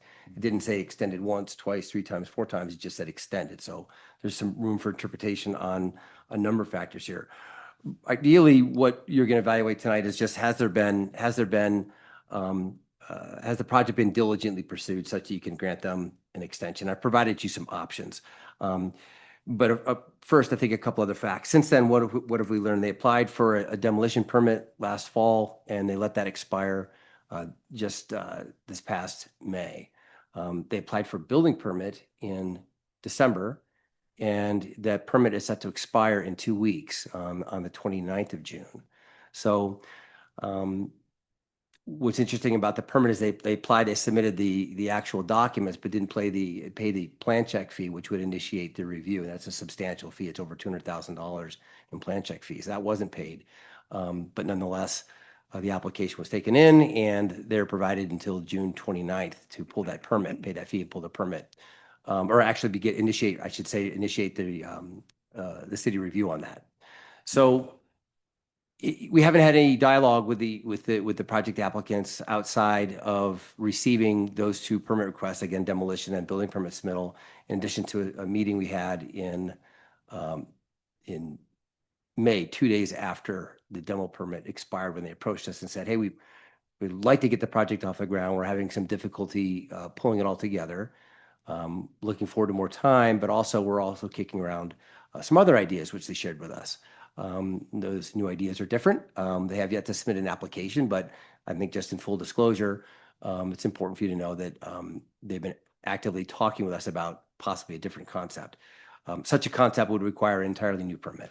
We want to be very clear that would not be what we saw wouldn't be able to be processed under the existing CUP. It would be an entirely new thing. So really, you have several options: is to listen to the applicant, ask questions, gain an understanding of whether or not you believe the project's been diligently pursued. I've listed 4 options for you in the staff report, from approval to denial. One of the options is evaluating, possibly imposing some conditions on the extension, which I think could be done, provided they are done in a very limited manner. I don't think this would be appropriate in any way to suggest that you would condition the project on it being substantively changed. Moving buildings, adding amenities or parking, or changing the look and feel of the project. That would be inappropriate, and that would require a hearing and an application being filed and things like that. However, benchmarking, the normal milestones that a project would be faced with, I think is something that is in your purview to evaluate and discuss, should you want to do so. Of course, you don't have to. You can just listen to what you hear and make a decision. But I wanted to provide you with my sense that reasonable benchmarks might be appropriate, but maybe not. So really, that is all I have prepared. I didn't make note that there were 2 dates in the staff report that sort of conflicted with one another. Should this CUP be extended, it would be extended from the 22nd of July forward. I think the staff report mentioned June, but it's intended to be July. So if an extension were to be granted, it would be a year from the date of its expiry. So it would be unless another date was chosen by commission. You don't have to do it for a year. You could do it for 3 months, 8 months, 10 months. You could, I wouldn't suggest going beyond a year, but you can do something shorter than a year if that meets your expectations. So I'll be happy to answer questions. Really, this is teed up for the applicant to have a discussion with you and for you to get the information you may need in order to evaluate this. Thank you. Mr. Chair. Commissioner Benner. Just one quick question. Can this go on in perpetuity? I mean, they can keep saying, we're working on it, submit something, and every year come back for an extension for. Well, I think there's it's a good question. I think there's a reason why land use permits and plat approvals and things of that nature, not only here, but in nearly every jurisdiction are going to have a time limit given to them. And the reason why you have time limits is because cities are dynamic places. We're constantly touching base with the public. We're amending plans, sometimes amending zoning ordinances, things of that nature. So it's in the city's interest to be able to be responsive to these ever-changing community value expressions that they express through policy and desires for new rules and changed regulations. So it stands to reason you want to have a permit that had a relatively short time frame to enable us to make those changes should they present themselves. So it's common to see permits with a short life and the ability to extend. I don't think it would be common to see something extended in perpetuity. Commissioner Reimar. Yes, Bill. So if, let's just say, we said no to it, they would have to come back to P&Z with a whole brand new plan and concept? Depending what they wanted to do. If they just want to open the hotel and do an interior remodel, that would be. No, I understand. Yeah. But if they were to propose something in addition, any size addition to that building, that would require a conditional use permit and a public hearing, a new application, and before the commission, new set of findings and everything. Okay, so what point am I? So let's say we approve it, and then they come back with a substantially different plan, other than the one that was approved by both City Council and P&Z. Would P&Z get another run at it? Would have to come before P&Z if it was dramatically different than what was, or not even dramatically, if it was different than what was proposed. They would have to.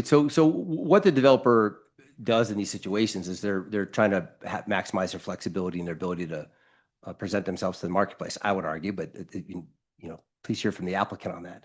But if an application for a building permit were to come in, say the thing were extended for another year, and an application subsequent to that extension approval, a building permit application came in that was inconsistent with the CUP that was granted in June of 24, we would advise the applicant, this is inconsistent, we can't process this. You need to first get a CUP if you want to build that, because you got approval for this. So they would have to come back to the CUP process.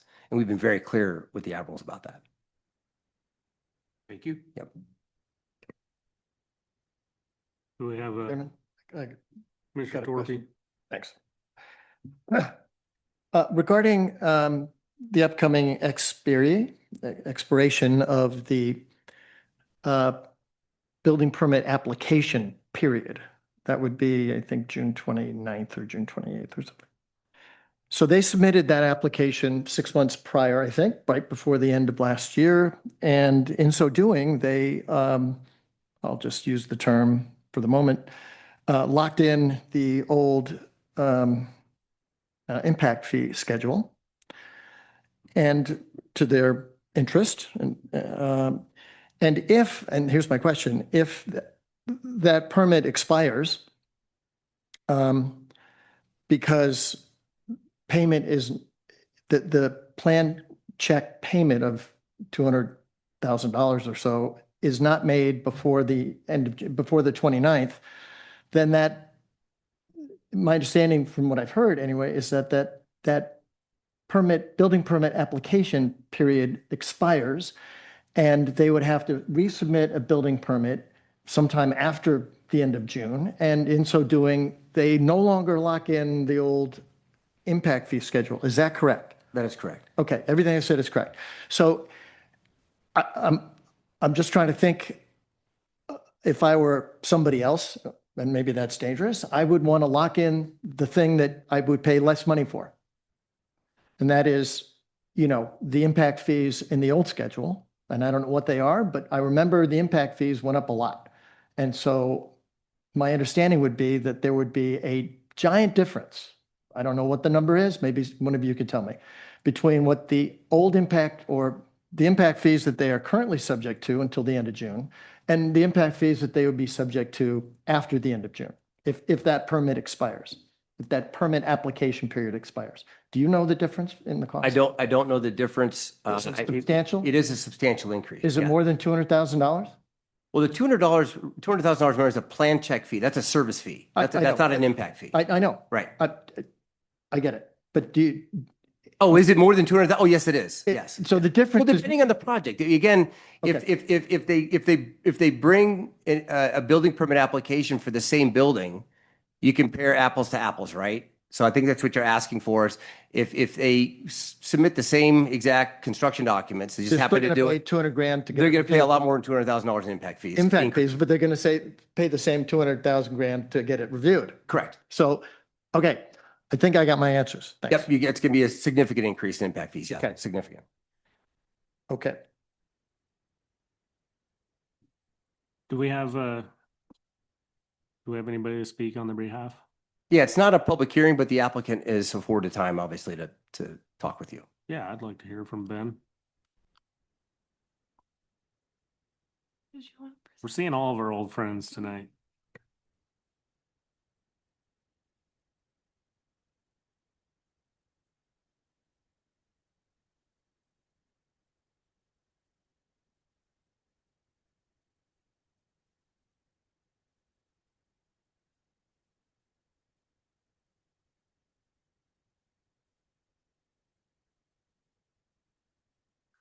All right. Good evening, Ben McGran.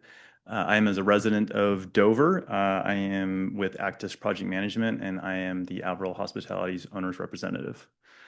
Thank you for your guys' time tonight. I've been in your shoes, sitting up there with Commissioner Benner and Commissioner Dunkels. So appreciate what you guys do. Want to talk to you guys about the progress that we've been making on the resort and our extension request. So, I just want to kind of just stage this a little bit, right? These projects are very complex. This project probably happens to be one of the most substantial investments in Sandpoint ever. And it's a big puzzle. And there's a lot of pieces to this puzzle that we've been trying to pull together since it's been conceived through the entitlement process and beyond, all the way up to today. We still have pieces of the puzzle that we're trying to fit in. And so I just want you to keep that in mind, that it seems rather simple to just, let's move forward and do this. But there is a lot of components that we're trying to pull together as it relates to design, construction pricing, the market, the hospitality market, the world that we live in, and everything. So it's very complex, but we want to make progress. This is the project that we want to do. We just need more time to be able to pull it together. So as mentioned, we're asking for an extension on the conditional use permit and the variance so that we can preserve the existing entitlement framework. As was mentioned, the background on this, the original CUP in 2024, the extension approval last year. Since then, we have made a significant investment in the project. We'll go over some of those items, but our goal remains to provide a high quality development to the city of Sandpoint that provides tax benefits, economic benefits, and is an engine for the economic tourism economy that we have. So some of the specifics of our key accomplishments that we've had since we last were in front of you in July. As mentioned, we submitted permit level drawings. So this is not a simple sketch of a couple of drawings. This is a very complex, highly coordinated sheets of 195 different sheets from civil, structural, mechanical, electrical, plumbing, and architectural. We continue to think about the arrival experience as it relates to City Beach in that intersection. Our first floor entry experience is something that we think is really important in how it interacts with City Beach in that intersection there. So we've been really evaluating that.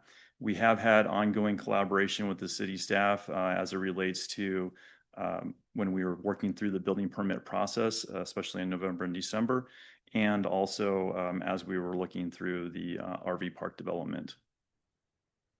We did conduct a competitive RFP for a general contractor. We had 6 general contractors that participated in that. We selected Swinnerton, and we've been working with them for the last 6 months on pricing and project approach alternatives. We've established our parking partnerships for contingency parking plans. We've been evaluating partnerships. As I said, this is a very expensive project, and we need partnerships on all sides. So we've been investigating with Hilton, Marriott, and other leading brands for co-development of this project. We've been refining how we approach the foundation. The soil conditions in this area are very challenging. We've come up with a solution that is called the GeoPure solution that is an alternate to micropiles. Micropiles are like the system that was used at the Seasons development. But basically, you take out a portion of bad soil, you replace it with good soil and compact it. To date, we spent $1.8 million on the project, and specifically in the last 12 months, we've spent $800,000. So I think that all of these items show that we have diligently pursued the project and that we have made progress that is required by the conditional use permit.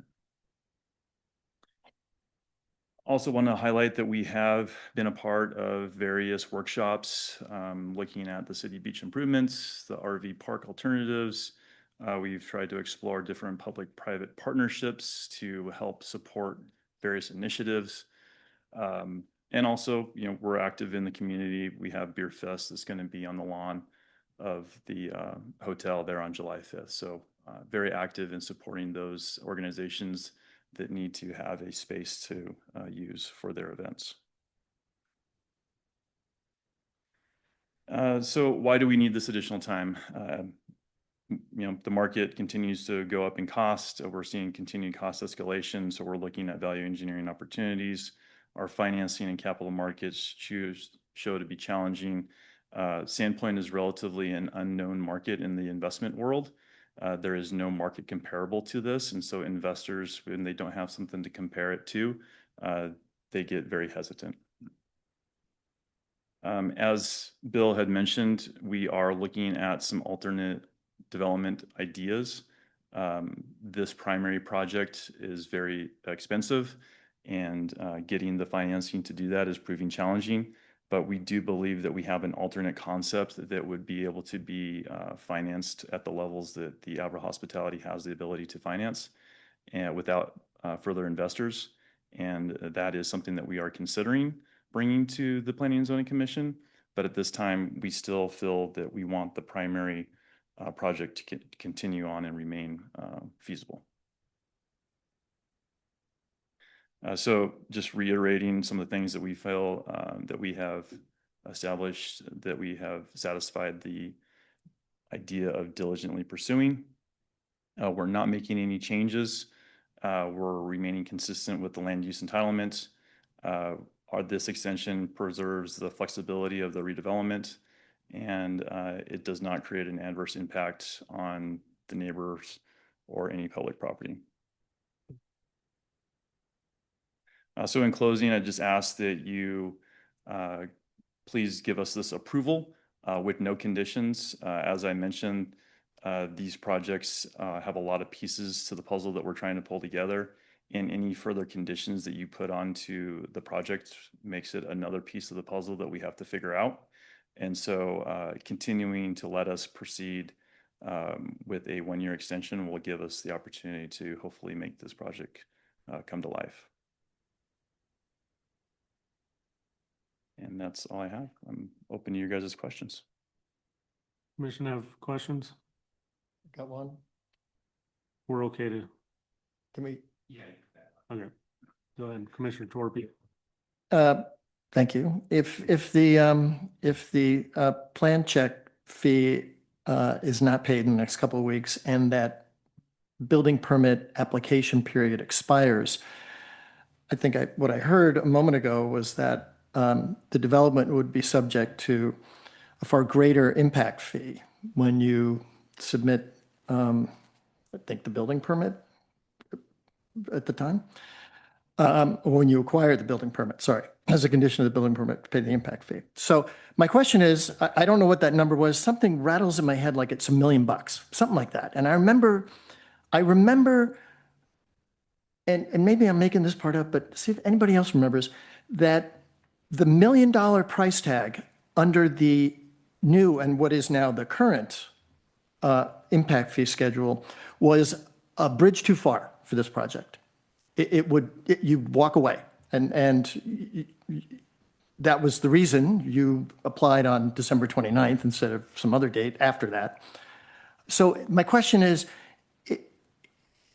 does the application of our current impact fees to this project damage the potential to actually go forward with this project? So you are accurate in that our assessment of the new impact fees would add approximately $1 million to this project. We are trying to pull together our investors to agree to the submission of the $208,000 building permit review fee by the end of this month. I don't know if we'll make it or not. But if we do, then we'll have to evaluate the increased impact fees that we will be paying when we resubmit that building permit. I cannot say whether it will kill the project or not, but it's one more variable that we're trying to manage. Thank you.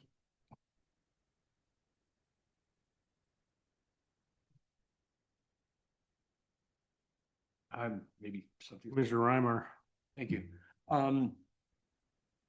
I love the old building. I love the old Trinity. I miss it, really, really miss it. I really want to see this project start in whatever manner you're going to get it done. I just don't want it. It's just lying fallow, unfortunately. And it hurts every time I drive by it, you know, that it's not operational or anything else. So, anyway, yeah, I wish you the best. Yeah, no, I thank you, and it hurts me too every time that I'm in that parking lot and it's empty, and I walk through the building and the rooms are empty. I know that it can provide a huge economic impact to the city, both for the community and for tax revenue, and we are doing our best to try to make it come to life. Commissioners?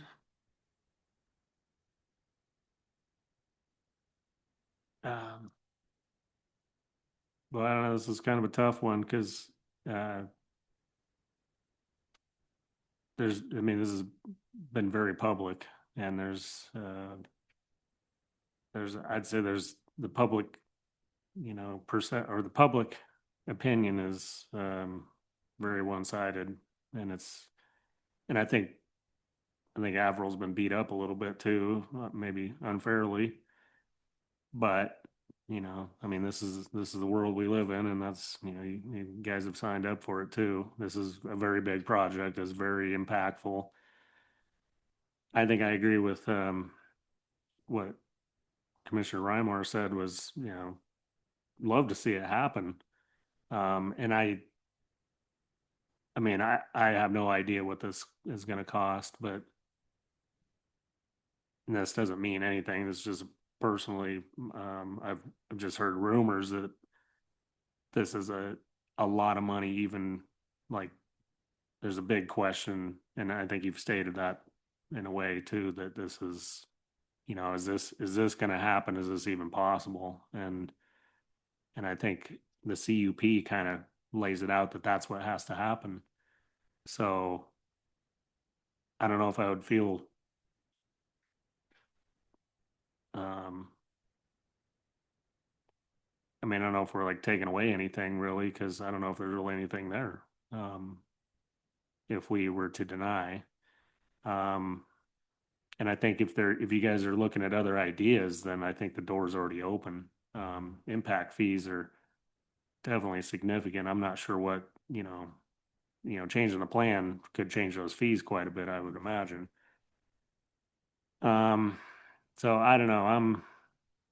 I would love to see some activity, and I know one of these, the variance is kind of a, not a big deal really in my mind, because it's actually taking a 0 foot setback and turning it into like a 75 or something just for that entryway. So, that's actually, I mean, I don't think there'd be any problem getting that over again. I'm not saying to change any financial stuff. I don't think either way.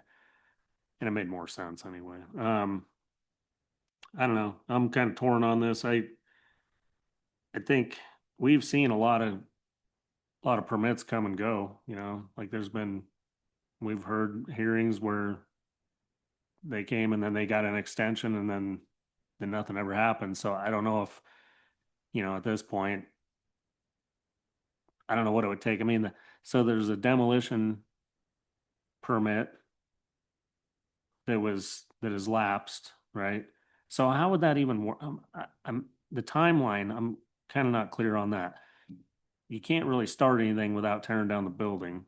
So what would if they actually did tear the building down, would that be substantial work towards the CUP that would kind of qualify it to keep, like, we just have to give it to them? I think that would be a significant signal.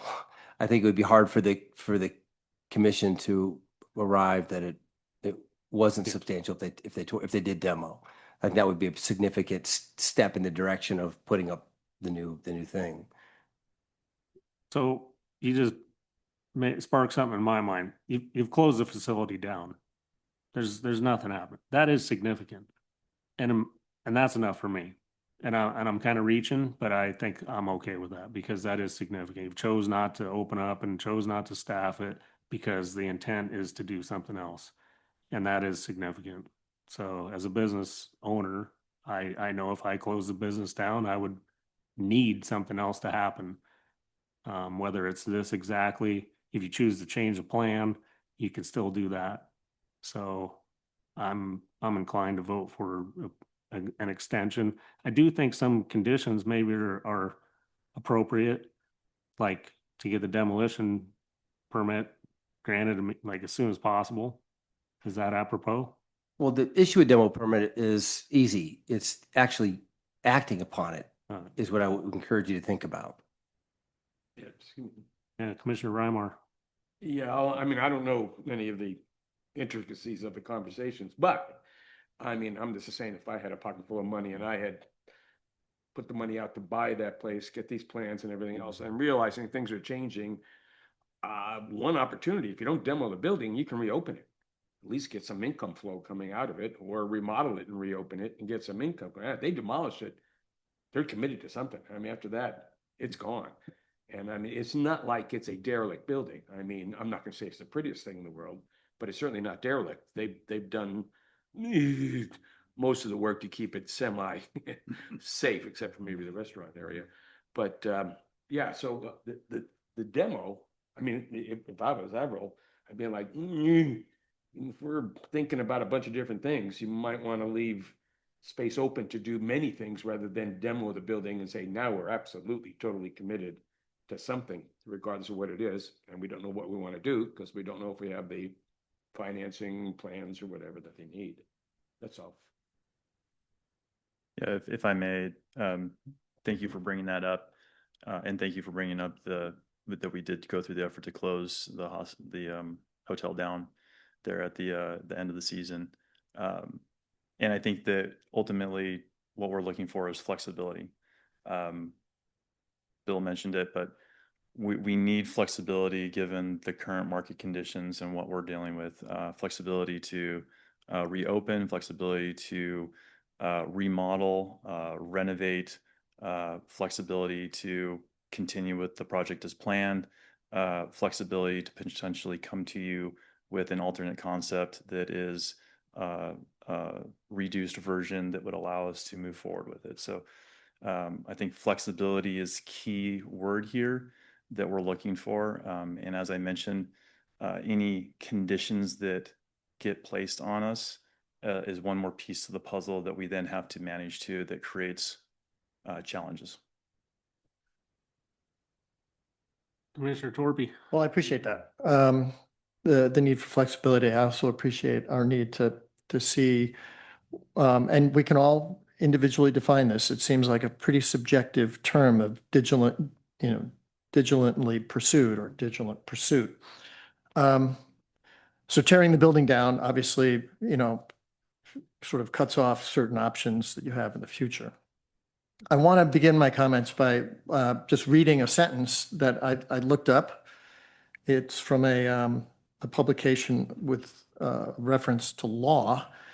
And it says, diligent pursuit refers to the active and consistent effort made by a party to fulfill a specific obligation or achieve a defined objective, ensuring that all reasonable steps are taken without unnecessary delay. So when I thought about that, it seemed reasonable to me. There could be many definitions of that, but that one seemed pretty reasonable. And thinking along the lines of my questions, both for staff and then for you about the building permit application plan check fee. Personally, I would see that as a necessary step done in a timely way in your own interest to get that into the city before the expiration of the building permit application period. And that sets a clock for many things. The city has to, review that thing, and then you have a certain amount of time to build that thing that you've submitted. And if you don't like it, then you can cancel that permit and you can propose something else to us and start all over. But that would be to me, a substantial step in the future that doesn't cut off anything, but gives, I think, some heft to your desire to see this project through, while at the same time maintaining options for responding to the marketplace and financing. So, not that I should have this opinion, but I think it would be in your interest to do that. If you really want to do this project, you'd save $1 million by getting $200,000 into the city before the end of the month. So that would be my condition. That would be it. Just the condition is pay that fee, and that would show me that you are, you've submitted the plans and now you want the city to look at them and with the intention of building this thing. That's what it looks like to me. That's my thought. If I may just speak to that. Sure. And I can appreciate that. And I would, kind of think through that on your side too. But I would also ask you to think that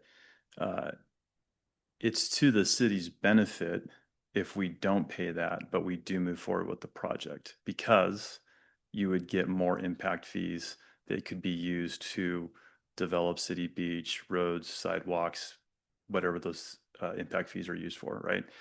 So I believe that only benefits us as the development. And yes, it would be great to show that progress, but if we are able to pull the project together and we do have to swallow the additional $1 million in impact fees and we submit in September, it's only to the city's benefit. Well, thank you for thinking of the city, but I'm personally focused on the credibility of our code that says to diligently pursue this thing, and this seems a step in terms of necessary step to accomplish the outcome. So in essence, what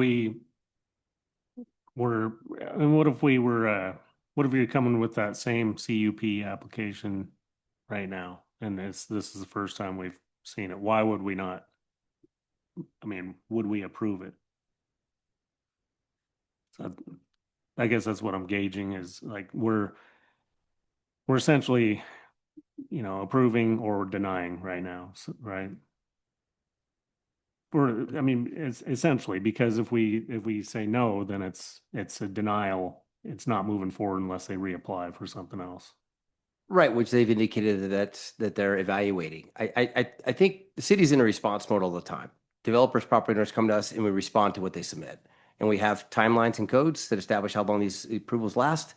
And I don't really think there's much more to it than that. I think that this is we are always open to receive applications, meet with developers to evaluate what they might want to submit, talk about what their business needs are in terms of the review timeframes. And this commission is exercised its piece of that puzzle by doing one extension. So it's been alive for 2 years. So should it be alive? What is the end of this exercise for you?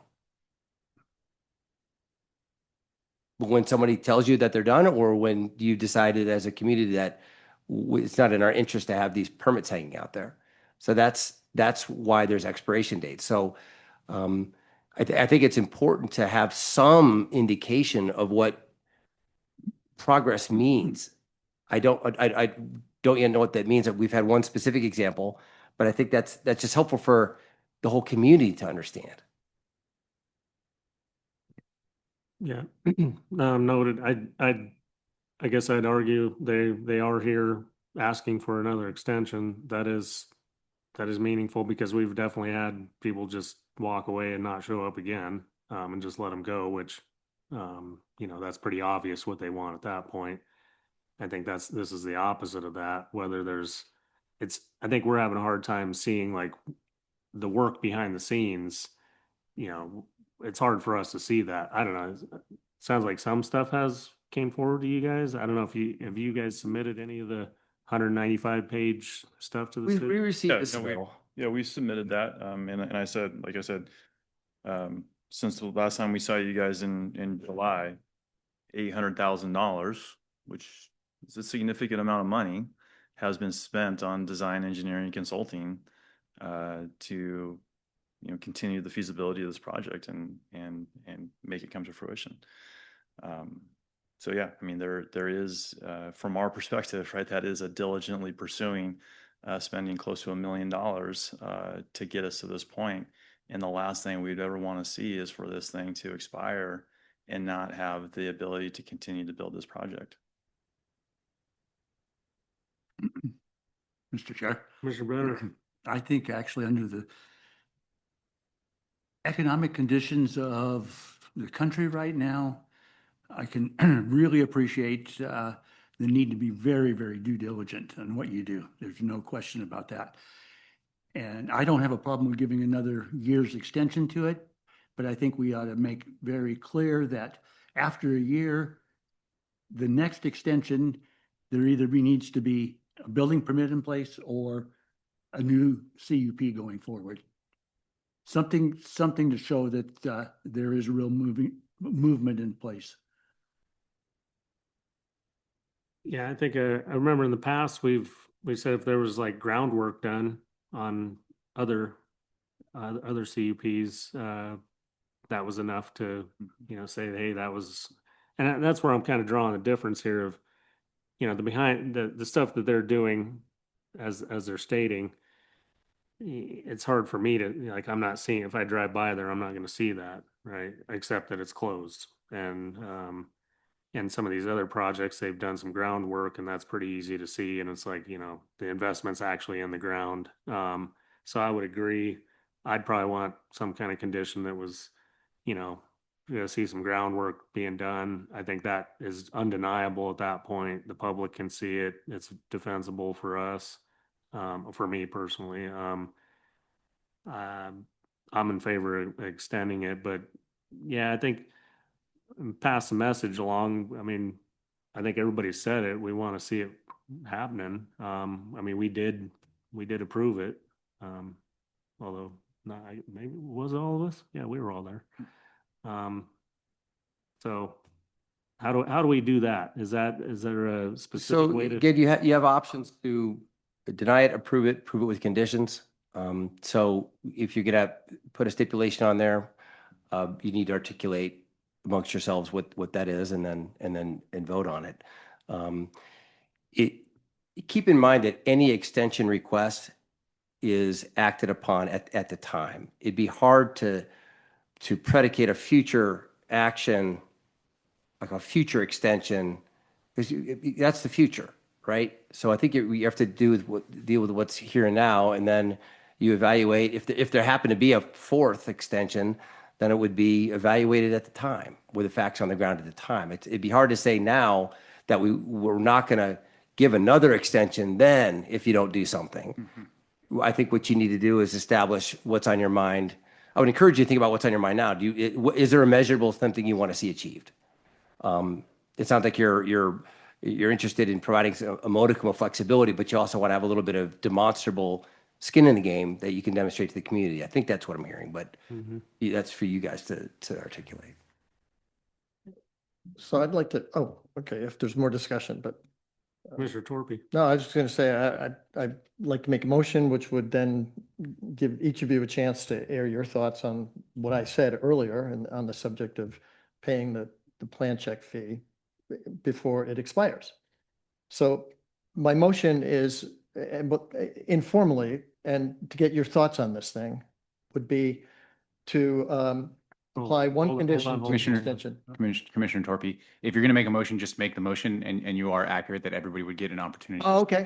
Then I move. I make a motion that we apply a single condition to the extension, the 1-year extension, that the plan check fee required by the city be paid before the building permit application fee expires. Okay, we have a motion. Is there a second?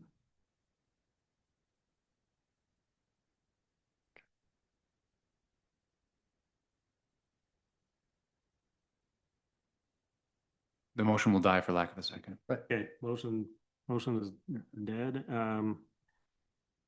Mr. Chairman, I'd have to make a motion that we just approve. You can do that. You can, yeah. Make the motion that we approve it. Okay. A 1-year extension? 1-year extension, yeah, that's what they're asking for. That's all we can do, right, is 1 year. And to be clear too, what triggers like an automatic extension? If there's no such thing, right? Okay, so in a year from now, they're coming back. I mean, we're gonna see you again. I mean, because it's just like, they're not gonna have it completed in a year, right? Well, no, the CUP and the expiration, none of it matters once you get a building permit and initiate construction. Then you've acted upon and you fulfilled it. All right. Right? Okay, second. I'll second that motion. Okay, been moved by Commissioner Reimar and seconded by Commissioner Banner. Mr. Chair, Any question, any comments? just make a comment from my perspective on this. Being on the other side of the, pre-planning and the soft costs that go into these projects, it understandably is a pretty substantial investment. And I think there is, it has been diligently pursued, just the fact that they've been paying engineers, structural architects, quite a few companies I'm sure have been involved in getting this project to this point. And knowing, the world is it's a tough time to build right now, and it's affecting everybody from somebody putting addition on their house to a large scale developer. So I understand that. So that's kind of my perspective on where things are at. Just vote. Good vote. I think that Ben kind of understands that the next time he comes up here asking for an extension, it may not be quite as easy. So. Yeah, that was gonna be my comment too, was, pass it on. I think you probably heard the ways that it's gonna make it a whole lot easier or way different, so. Yeah. Yeah, hopefully the next time I see you guys, we're doing a groundbreaking ceremony. Just don't do it in the winter. Any more discussion? Okay, this will be a roll call vote. Commissioner Dunkel, Yes. Commissioner Benner, Yes. Commissioner Weber, Yes. Commissioner Torpe, No. and Commissioner Remar. Yes. Mr. Chair, motion passes. Thank you. All right. Thank you, everyone.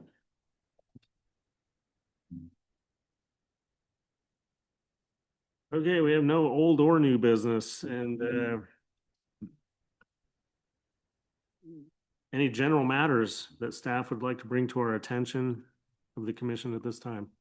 Just briefly, Chair, Chief Building Official Pete Scott and I met with the Arts, Culture, and Historic Preservation Commission to do a page turn workshop on the Historic Preservation Ordinance that you've looked at. We did that on Monday morning. It was a very productive and fruitful discussion. We're going to have one more page turn with them on that 14-page ordinance, and then move it along back to you. So it was our anticipated schedule of having it to hearing this summer looks like we're on target for so far. Thank you. Good news. I want to thank you for the binders that we got. That was a good job. Great. We did a good job. It was a, but yeah, thank you. Yeah, thank you so much. And thanks again to Mandy for pulling all that together. Question. Yeah, go ahead, Commissioner Weber. Was wondering if it's been seeing publications of the RV campground, like that's happening, like the design of that is happening right now, and there's going to be some public workshops. Is that coming, or at least maybe not workshop, but at least outreach at the farmers park and stuff? Is that going to be coming in front of planning and zoning in any form? It won't come in front of planning and zoning. It goes before the Parks Commission. It goes to City Council. There's poster boards in the City Hall lobby. We've got lots of sticky notes on it already from people commenting. Jason's pretty good about getting, pushing out information. He'll be at the farmers market with storyboards, I think this coming Saturday, if I'm not mistaken. So lots of 27th. or 27th. Yeah. So yeah, that's right. So he's really big on the community input piece of this. So he's been managing that. Yeah. It just occurs to me, just for the record, I think the total amount of money we received from the Averils for all of the work over the last 2 years is about $3,000 as a city. Let's not go into. That's right. Just want to make, just for the record.